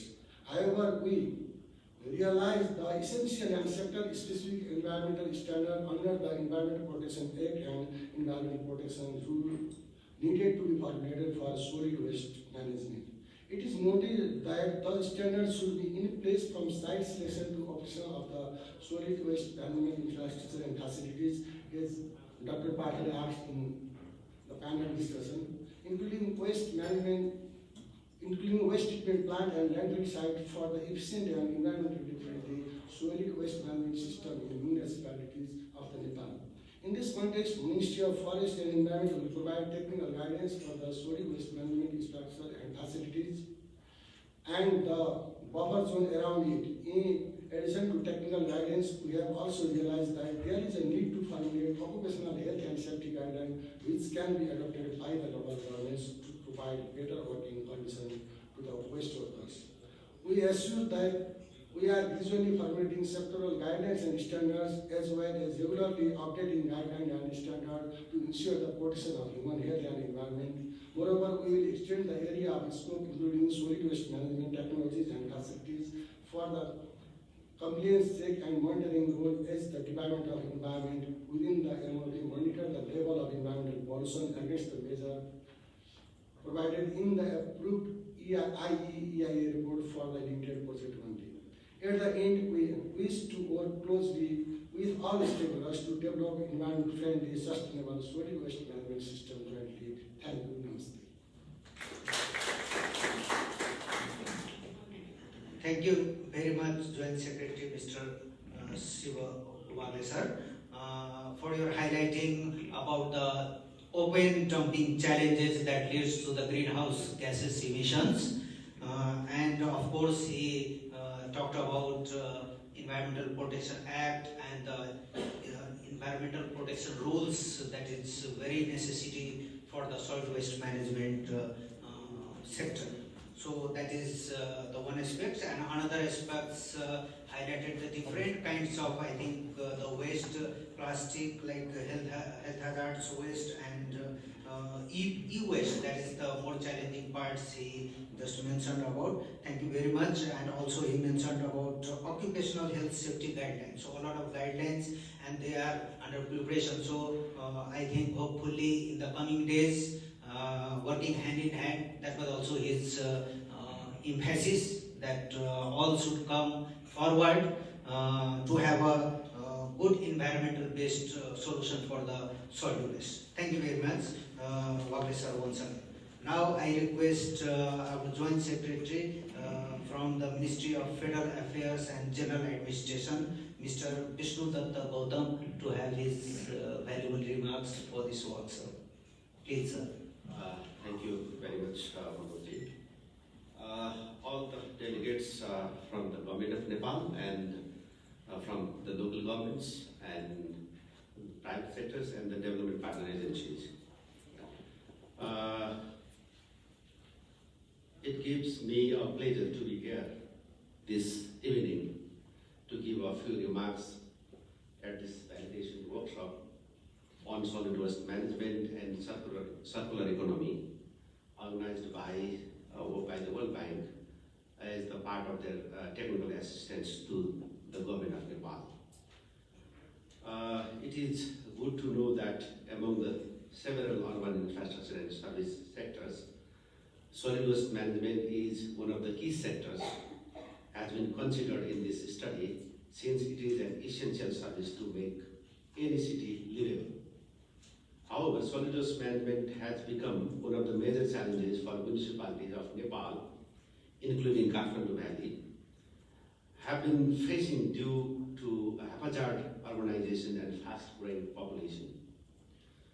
As we know that there was an autonomous central government organization, Solid Waste Management Technical Support Center, under the then MOFAL, Ministry of Federal Affairs and Local Development, to provide technical support related to solid waste management in municipalities. Though at that time also the solid waste management responsibility part, basically the operational responsibility was laid down to the municipalities at that time also. But this technical center was dissolved in the federal context as the full roles and responsibility of solid waste management, including the infrastructures, development, operation, along with the preparation of acts, regulations were shifted to the local governments.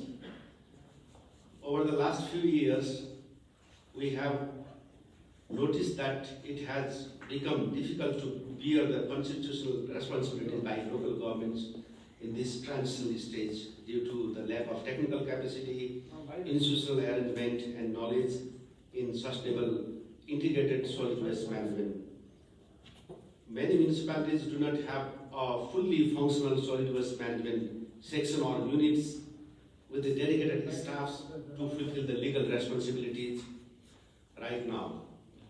So in this point, we are all aware that there is a need for policy and institutional reforms to address solid waste management problems along with the role and responsibilities of all levels of governments in the context of federalism.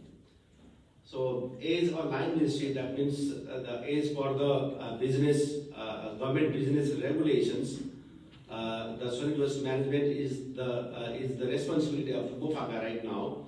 So MOFAGA is now it's my pleasure to inform you that we have initiated to develop national solid waste management policy and realized the extensively revised existing Solid Waste Management Act and regulation to address more solid waste systems such as construction and demolition waste, electronic waste, as well as to introduce extended producers' responsibility for the management of non-recyclable plastics and hazardous waste is a part of institutional and policy reforms.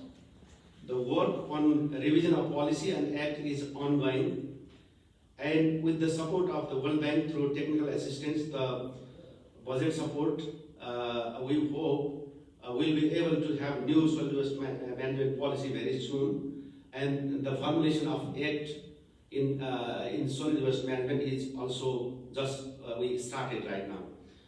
So this is new policy. This new policy will enable layout, among others, responsibilities, mandates, regulations, institutional arrangements for the technical support and the financing frameworks for solid waste management going forward. We expect that there will be several broader consultations on the policy and act to ensure that all voices from federal, provincial, and municipal and community level are here, and that their perspectives taken into account. I would like to my sincere thanks to all participants for their excellent contributions during this validation workshop, particularly Dr. Pathak, who has presented very nicely the study reports. It has been a very rich discussion, and we look forward to seeing the revised and final report, and to help take forward the recommendations for implementations. And we'll be happy to provide the feedback on the report from our side, because we just received this report today. So we'll provide our feedbacks in written form. We look forward to continue to work closely with all the stakeholders for the effective implementation of sustainable solid waste management system in Kathmandu Valley.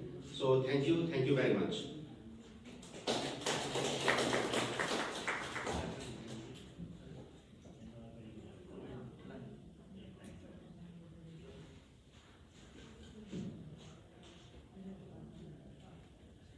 Thank you very much, Joint Secretary Mofaga, Mr. Vishnu Datta Gautam, for your, I think he highlighted major things, the solid waste management challenges in the Kathmandu Valley. It is due to the haphazardous rapid urbanization of the valley, because that is the greater challenges here.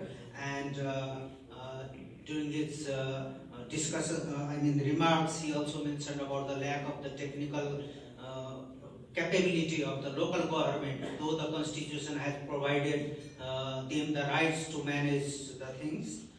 And lastly, he highlighted the need of the policy reforms in context of federal constitutions of Nepal. Thank you very much. And I think since apologies for being running out of the time, so for the very short time we will open the floor for Q&A, then we'll go for the conclusion.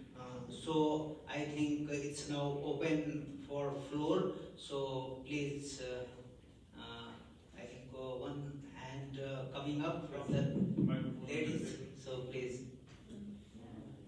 And I request our consultant Dr. Pathak to note down the things, and hopefully I think everything will be incorporated in the reports as well. Please. You give your name and a short introduction of the organization. Namaste. My name is Rishika. I'm a CEO of Recusey Compost based in Madhyapur Thimi. I'm here along with my 14 members here, our chairperson, research advisor, and our MD. So we are a compost based in Madhyapur Thimi since 2018. We make household compost of 5,000 houses in Madhyapur Thimi. And I would like to focus on this fact that we make compost near a residential area. We are not in an area where there's no road construction, where there is nothing around. We are making compost using household waste in a residential area. And I would like to focus the fact of no smell. Our compost doesn't have smell. I would like to thank the respected delegates for giving us this opportunity to share the knowledges of policies and how the report has been going through. I would like to thank Dr. Pathak for taking time to come to our site, spending his precious time for the report and discussing about what we can do in the waste management sector. A personal question from my generation, from a person who studied abroad, from someone from the waste management. I'm sad that our company, our government, we only focus on policies. How to make policies, how to make policies. But there is no fact about continuum. So how to do continuity? When you make a policy, how to make sure a policy is going according to the act. That's the sad part from my generation. And I feel sad about it because I don't want to stay in Nepal as a resident, because when the policy is made, there's no continuity in it. Similarly, I've heard facts about we need to segregate the waste, but what's the plan to segregate the waste? Are you planning to segregate from the household? How are you going to segregate from the household? Are you planning to segregate from the control center? How are you going to segregate it? Are you going to just put another landfill? There's another plan for making another landfill. But you can make that use of that land better. Nepal is an agricultural country where we import a lot of agricultural products, and still farmers are deficit when it comes to compost or fertilizer. Why? Why are we not working on it? Why are we not focusing on reducing the waste to zero? Why are we just focusing on landfill? So these are my questions. My other questions is, so there is 68% of waste collected at the moment, and there is plan for expansion. But what are you going to do about the 68%? Are we going for the landfill again? What about the COVID thing? What about the landfill? When there's no landfill, what are you going to do? Dump it in the road? So there's another policy. If you throw in the road, you'll be fined. But who is taking care of making sure that the waste that they throw in the road is managed? Like let's say, if you throw a waste in the road, 1 lakh fine. But who's monitoring it? No one. So in UK, when I went to Switzerland, there is a policy of carrot and stick.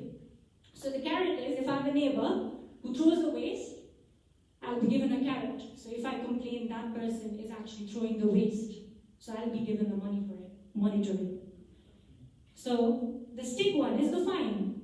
So we need to put people in place. The important factor is here not making the policy. This is just the first step. The second step is monitoring factor, which we are lacking. I started this company in 2020. I worked as a management consultant. I am. So, ma'am, please. I'll just put it in short summary. I'm really sorry. I know that we're running out of time. We had a multiple number of INGOs, NGOs, municipalities coming to us saying, "Oh, your compost is so good. You're so good." But at the end of the day, they always end up to the finances. Why is that? We have a lot of ministries like that for waste management. We have the solution, we have the technical thing. You do not need a landfill. You have us for biodegradable waste. So why is the government doing nothing for this? Why? Thank you very much. Sorry for the time. Thank you. Okay, thank you. Thank you. And I think she raised the first hand.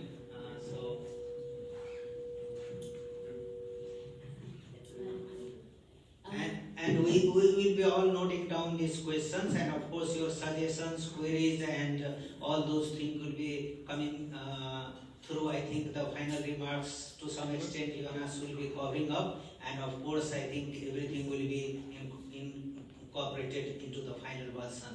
So I think the next lady, please. Thank you. Firstly, thank you to Officer for the comprehensive presentation and the panels for the elaborate and knowledgeable insights.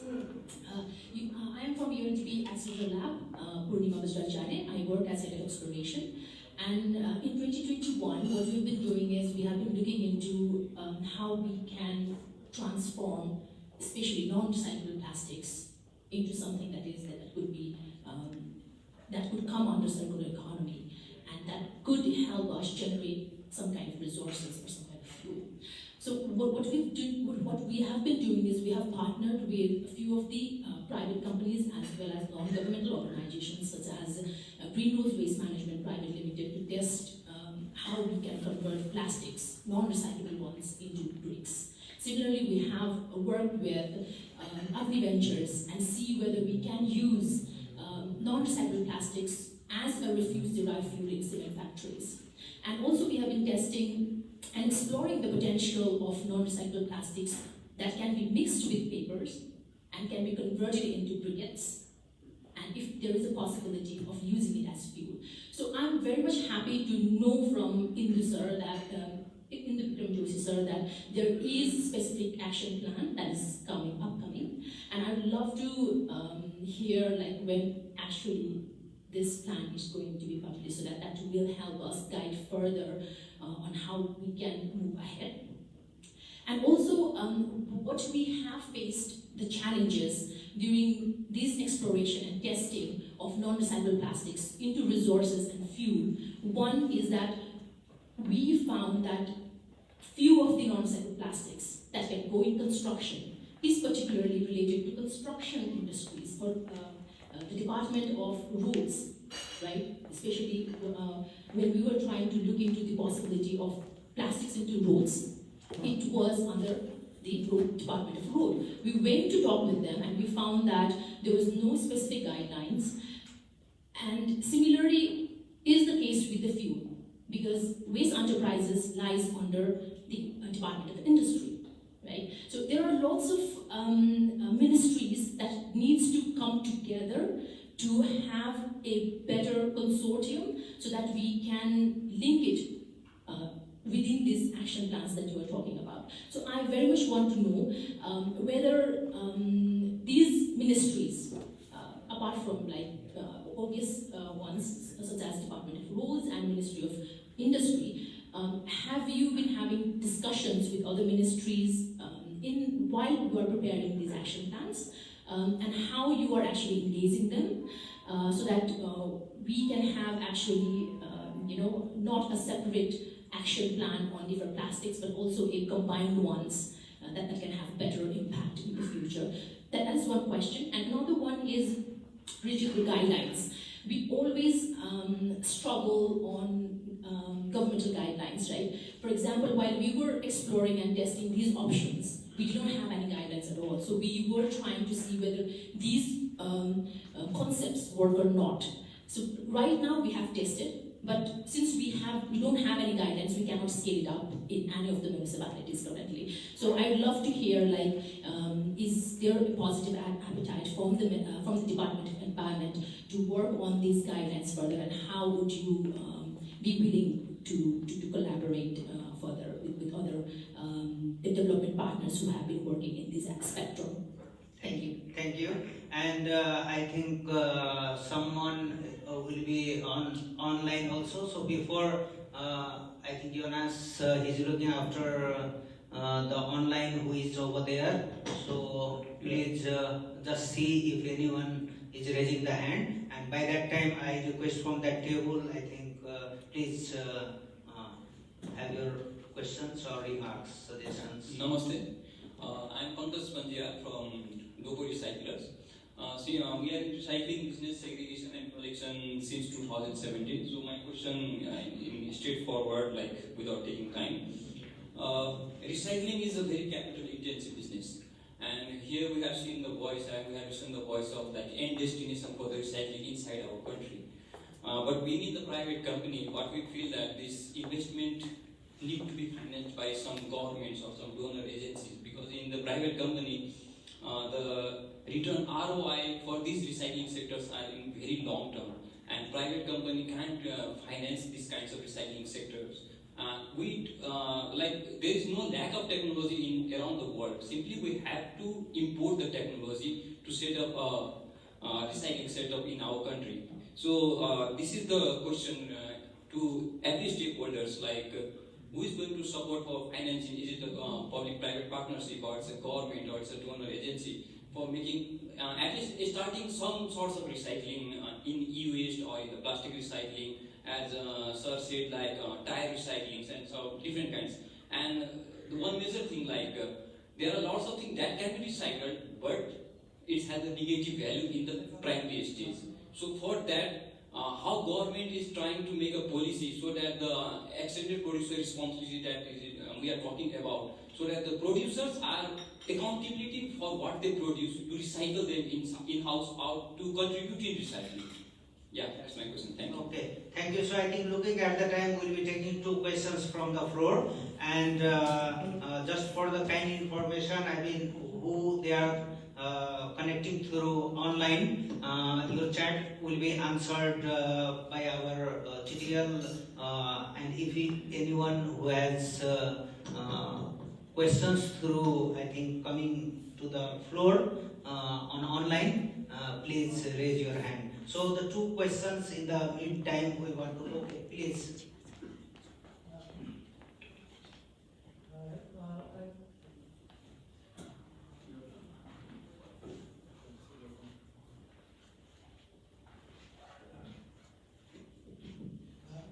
I am a Chiranjeevi Local, working with the UNOPS, United Nations Office for Project Services. I have one very, simple suggestion. Like our Mr. Hira Pathak mentioned that some of the toxic waste, some of the waste collected are stuck in Nepal customs and not allowed to go to the India. So this is a very serious problem, considering the Basel Convention. So this is transferring of the waste from here, the toxic waste, to other places, and then the other country not allowing. So where does that waste go? So that is also one question that need to be looked on. Another key issue I think is that this lead acid battery. So it has a value, lead has a value, and the plastic has also the value. The plastic is burned, so the lead goes to the air. So it's a toxic thing, so it is a big problem now. Now there are so many lead recycling industry also coming up.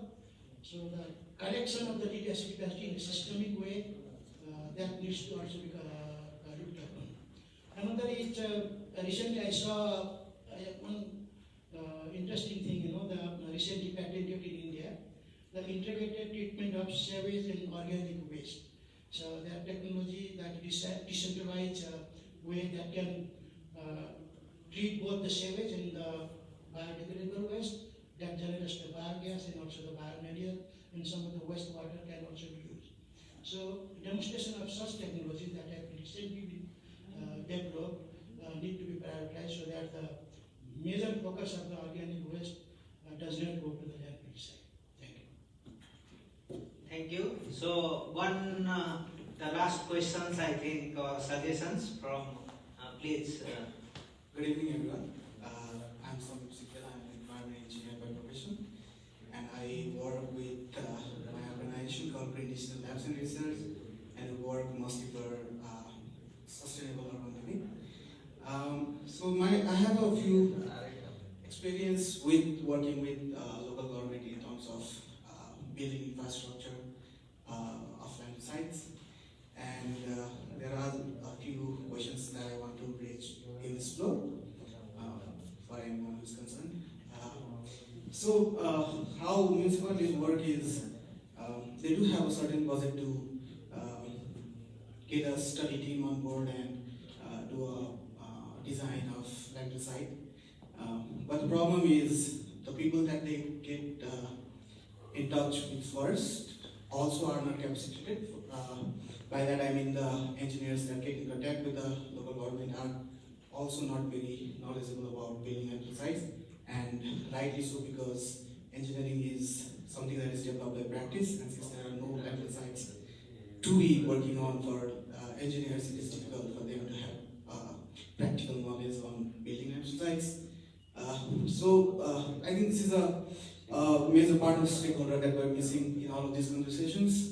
These private consulting enterprises, maybe collectively if you want to address them, Nepal Engineering Association or the council.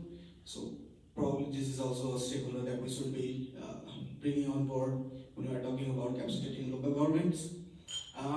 In terms of local governments itself, I've had some friends that have worked as a temporary staff in local government in environment departments, and what I hear from them is that the budget that is allocated to these departments, they are not very in authoritative power to build projects that are focused with public service engineering. Besides that, in the report, I think I've also had experiences of some of municipalities opting to incinerators, maybe a kind of a panic buy. So I think those have not been mentioned yet. Maybe Godavari and Kagesari Manaharais are the two names that's popped in my head when thinking about incinerators and municipalities. And I think they have been put in a very difficult position, especially with Kathmandu moving out of Sistol, and these suburb municipalities depending upon Sistol for their landfill waste management. It's now getting a state of panic where they are being kind of sold by incinerator sellers, these incinerators that are not particularly designed for municipal solid waste management, especially for a country like ours where, as Tony sir rightly mentioned, so much organic waste that has so less calorific value. Incinerator seems to be a very difficult part to go with. Besides that, as there is a concern forest and environment. They mentioned, Joint Secretary mentioned about a few mountains that will be cleaned up soon. But besides these mountains, there are a lot of tourism routes like ABC route itself, which is getting polluted with every passing tourist, it gets polluted more. So probably we also need to think about these places that are generating revenues for us. And yeah, I think that's from my side. And lastly, when thinking about plastics, speaking about plastics, there are very less alternatives available in the market for consumers to work with. And since we're also now in a generation where behavioral science and behavioral economics is a very big factor, I guess source segregation is also now beyond thinking that it's a problem of awareness. I think everybody in Kathmandu, most of the people are aware it's about behavior and how we change that behavior. And one of those can be giving people choices, and there are not enough choices for plastics. And bioplastics, if we import, then they are also charged with the same custom duty and taxes as our regular plastics. So maybe that is a place where we can intervene very quickly and bring these alternatives on board. Thank you. Thank you very much. Now, almost we are at the closing stage. I think all issues, suggestions, and your questions that were surfacing from this floor, as well as coming through the chat box, will be taken into our final report. And before the closing remarks, now I request our trusting leader, Joanna Sparby, for his conclusion and the next steps what we are going ahead. Thank you very much.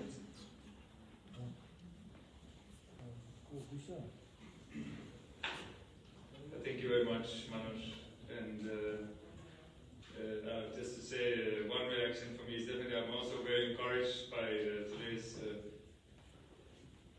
today's very excellent both participation and discussion.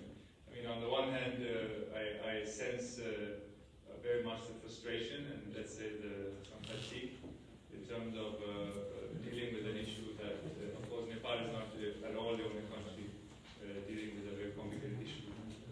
On the other hand, I see a lot of ideas, I see a lot of energy in the room and a lot of passion from both on the side of government in terms of policy, institutional development, in terms of municipalities. After a long journey, in the case of KMC, coming up with a solution that at least will serve hopefully for the short and medium term, but of course not the end solution.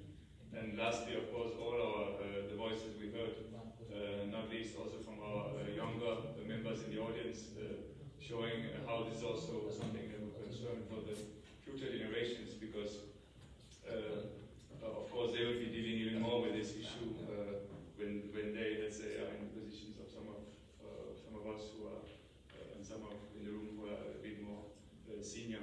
So I think this has been very, very rich.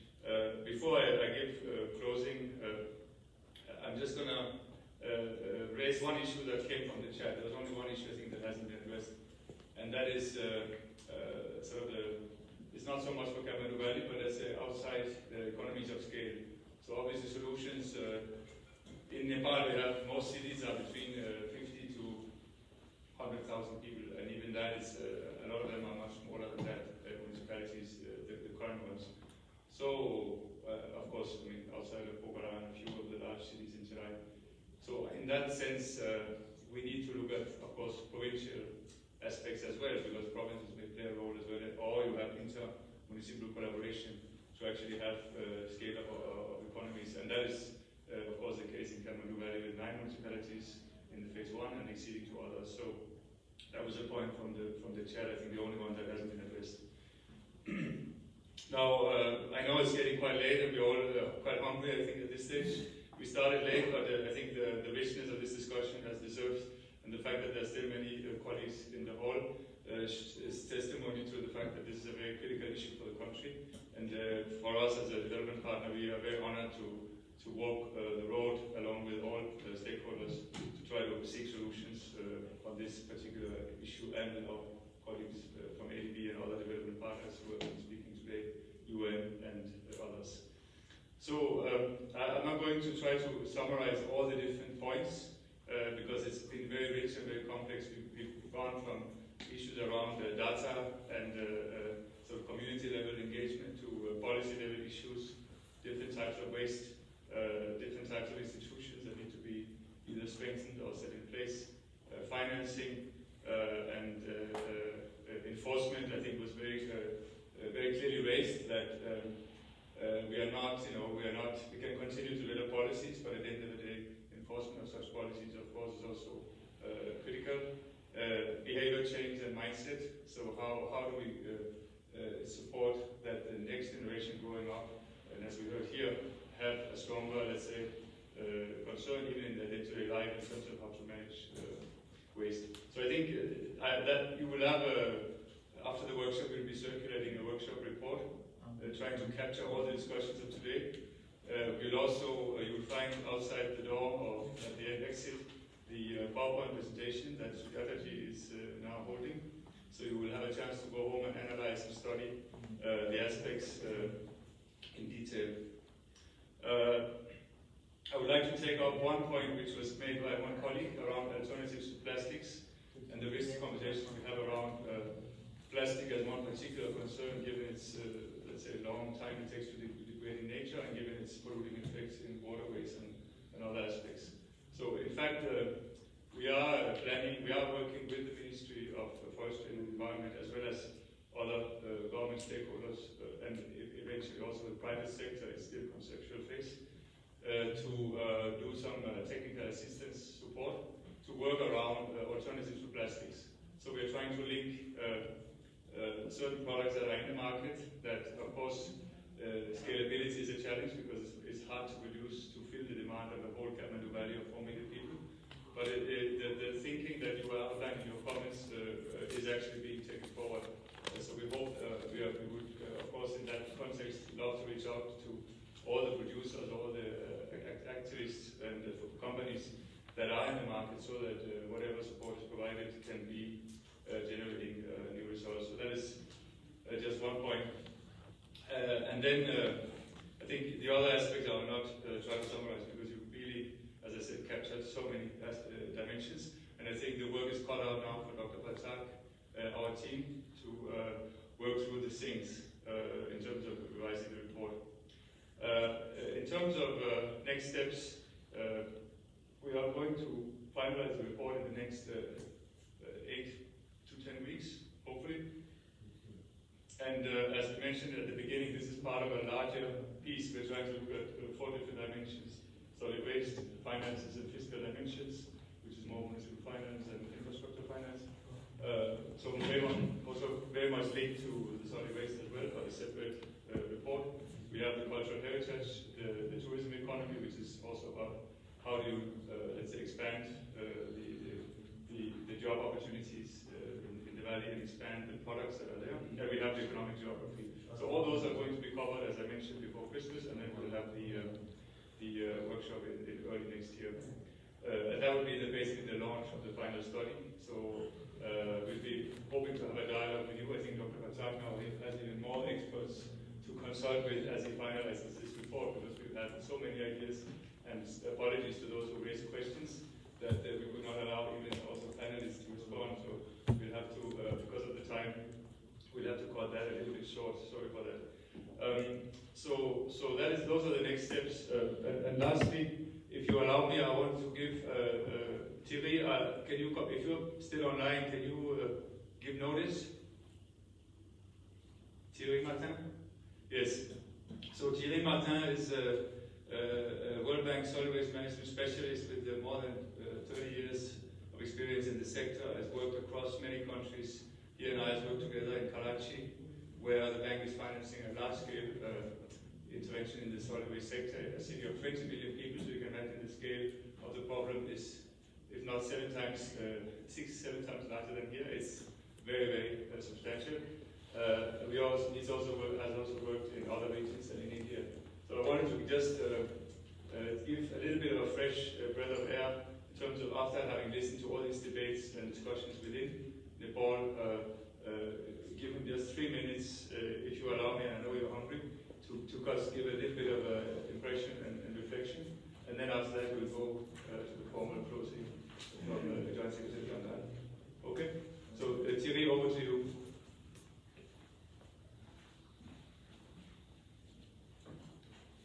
You're muted. Oh.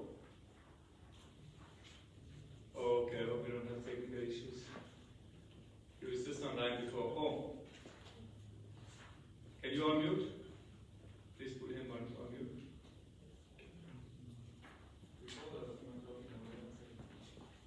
Okay, otherwise, we are taking another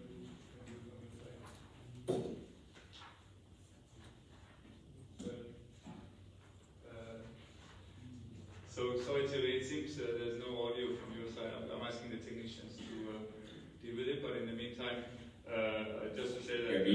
Oh, now yes, we hear you. Thierry also reviewed this report, so that's why he's actually also, knowledgeable about the Nepal context, but he hasn't worked here for, I think he was last year 20 years ago, so because of COVID he hasn't been here. But over to you, Thierry. Thank you. Maybe not 20, but a good 10 years ago. Yeah.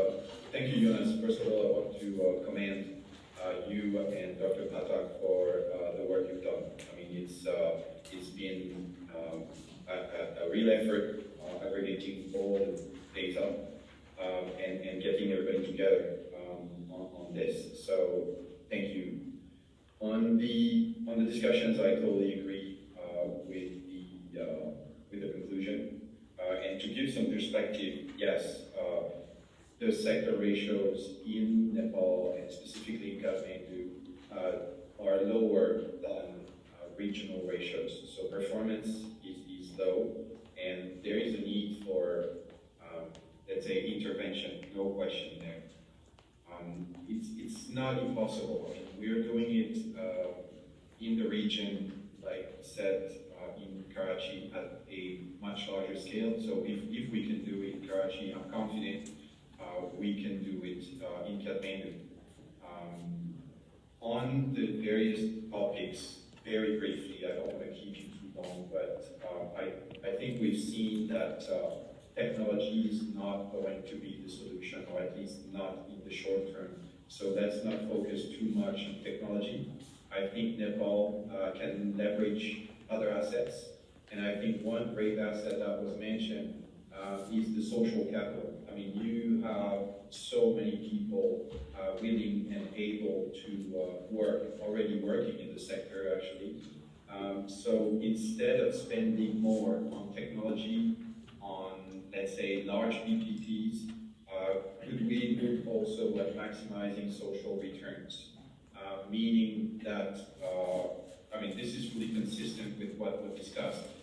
If we want to have material recovery, if we want to have better service delivery, I think we can really capture, let's say, social capital, engaging communities, engaging NGOs, engaging informal sector, which are in large, vast numbers, and very active in Kathmandu. Let's try to organize these people to already achieve better ratios in terms of waste collection and waste diversion.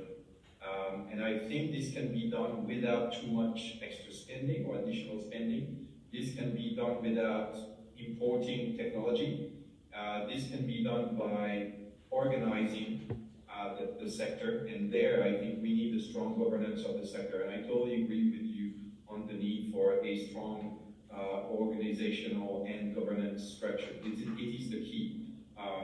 So as a conclusion, I'm sure we can do things very quickly, without changing the system too much, without importing large international firms or very complex technology, with the resources readily available in Kathmandu. And I'm sure Jonas will be eager to pursue and help in that direction. Thank you all, and I wish you a good dinner, and hope to see you soon. Thank you.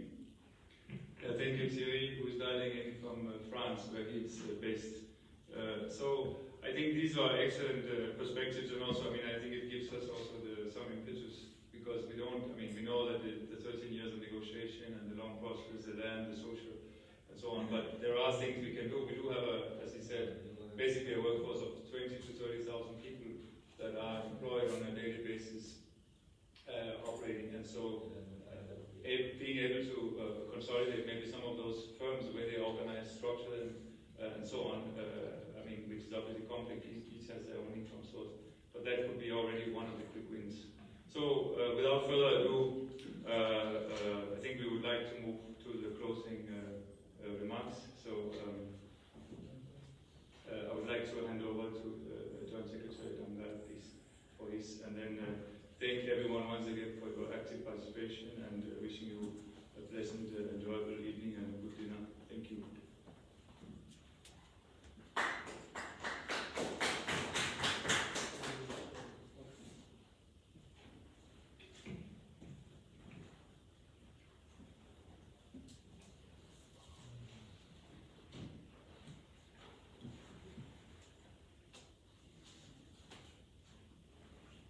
Thank you, Jonas.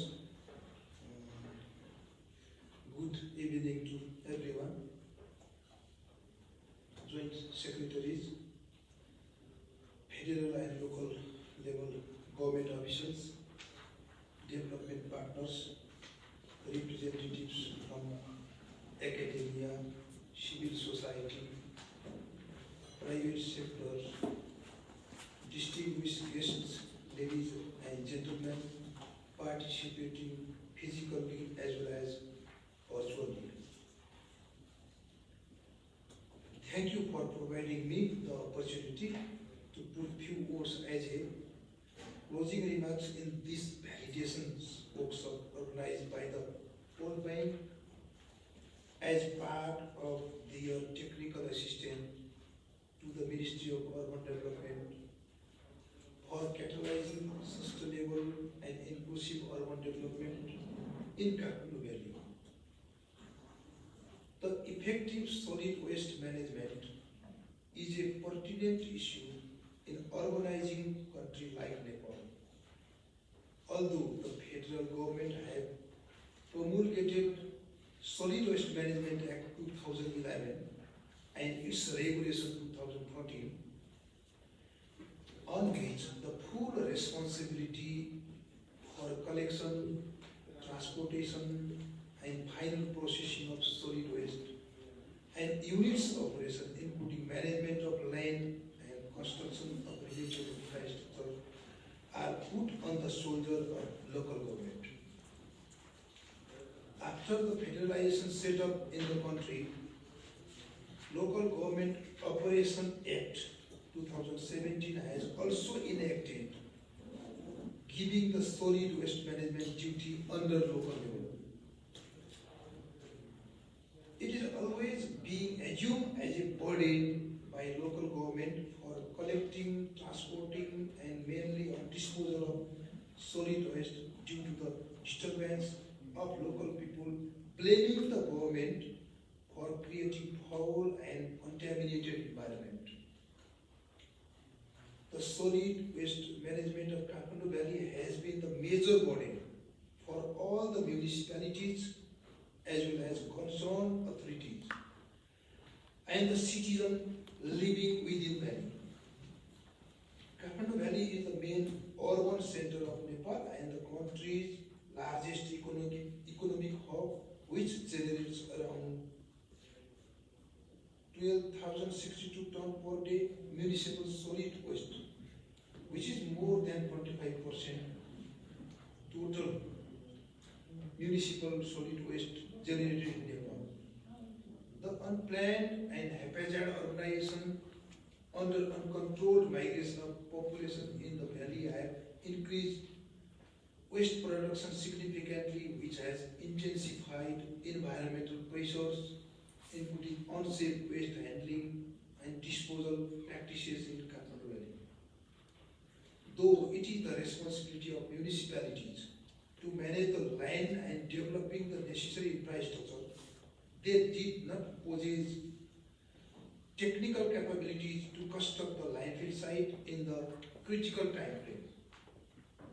In this context, federal government has entrusted DBC to construct Banchare Tala landfill site, which is presently under construction for the intention to manage the waste generated from Kathmandu Valley. DBC in the past had already constructed the project related with solid waste management in Birganj and Nepalganj. Moreover, the new solid waste management projects are going to be implemented in far western region of province with financial support from Asian Development Bank. We need to reframe the existing weaknesses such as on-service delivery, operational, technical, institutional, financial, regulatory, and infrastructural issue of the solid waste management. While talking about the solid waste management alternatives, we must read aloud again for intentions of our prevailing rules and regulations regarding solid waste management by the principle of reducing the waste production, reusing, recycling, separating as organic and inorganic at the source. Capacity building initiatives are required to encourage the proactive participation of all stakeholders, communities, private sector, enterprises, women, youth, and stakeholders through incentives, encouragement, rewards, and punishment, and for segregation of waste at source and making more responsible for waste producers for both environmental and financial sustainability of solid waste management system and behavior change of stakeholders. We could not visualize that solid waste is our cash resource. All the actors are hurrying up or throwing the resource in depletion of it. Amid the hindrance of locality, up to this date, we could not manage to make mover from poor concept a reality. It is the time to reframe our concept based on available technology, treating the waste as economic resources. All resources are changeable from one form to another if we separated solid waste at source and applying the principle of reducing, reusing, recycling, as well as making waste to energy units can be converted into cash, create jobs, and substantially contribute to GDP. Like ministries, municipalities, development partners, and the private sectors are the critical actors who are working on waste management in Kathmandu Valley.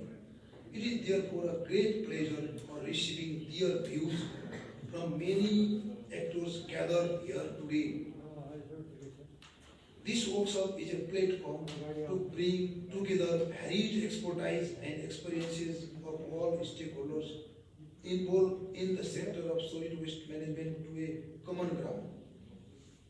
Voices that come from various strata of the humanities and actors should be represented by the vast volume of your books.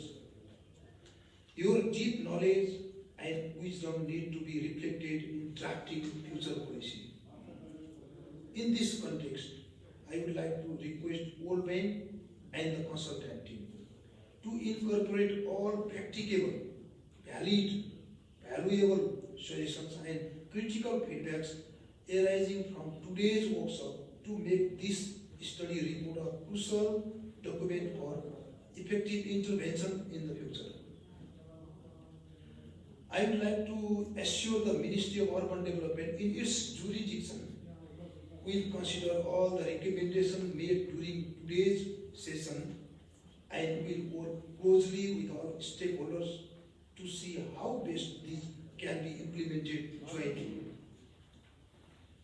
Thank you once again for this workshop, and we look forward to seeing the final report and recommendations taking into account the comments and suggestions provided in this workshop.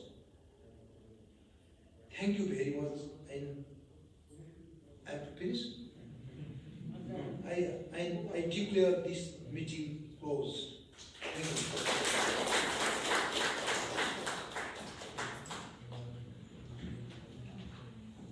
Dinner is served on this side. It's well deserved.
As of today, even urban development team, from ministry. You stay as joint secretary or you don't no longer joint secretary? Yeah. Tomorrow? Oh, so tomorrow what do we do for the meeting? Thank you very much for coming. So who is now joint secretary? Can we present secretary? Shall we postpone the meeting again, or can we? Should I inform all my? I mean, I have 3 consultants first lined up and so on. Or can we have my Nani there? Or? Shift the next week. Okay. Next week. There's a new person over there. Okay. Okay. So this has been communicated to you from the minister, or how is it done? It's just a transfer. Okay. So it's from within the ministry that decide these things, or it's from the prime minister?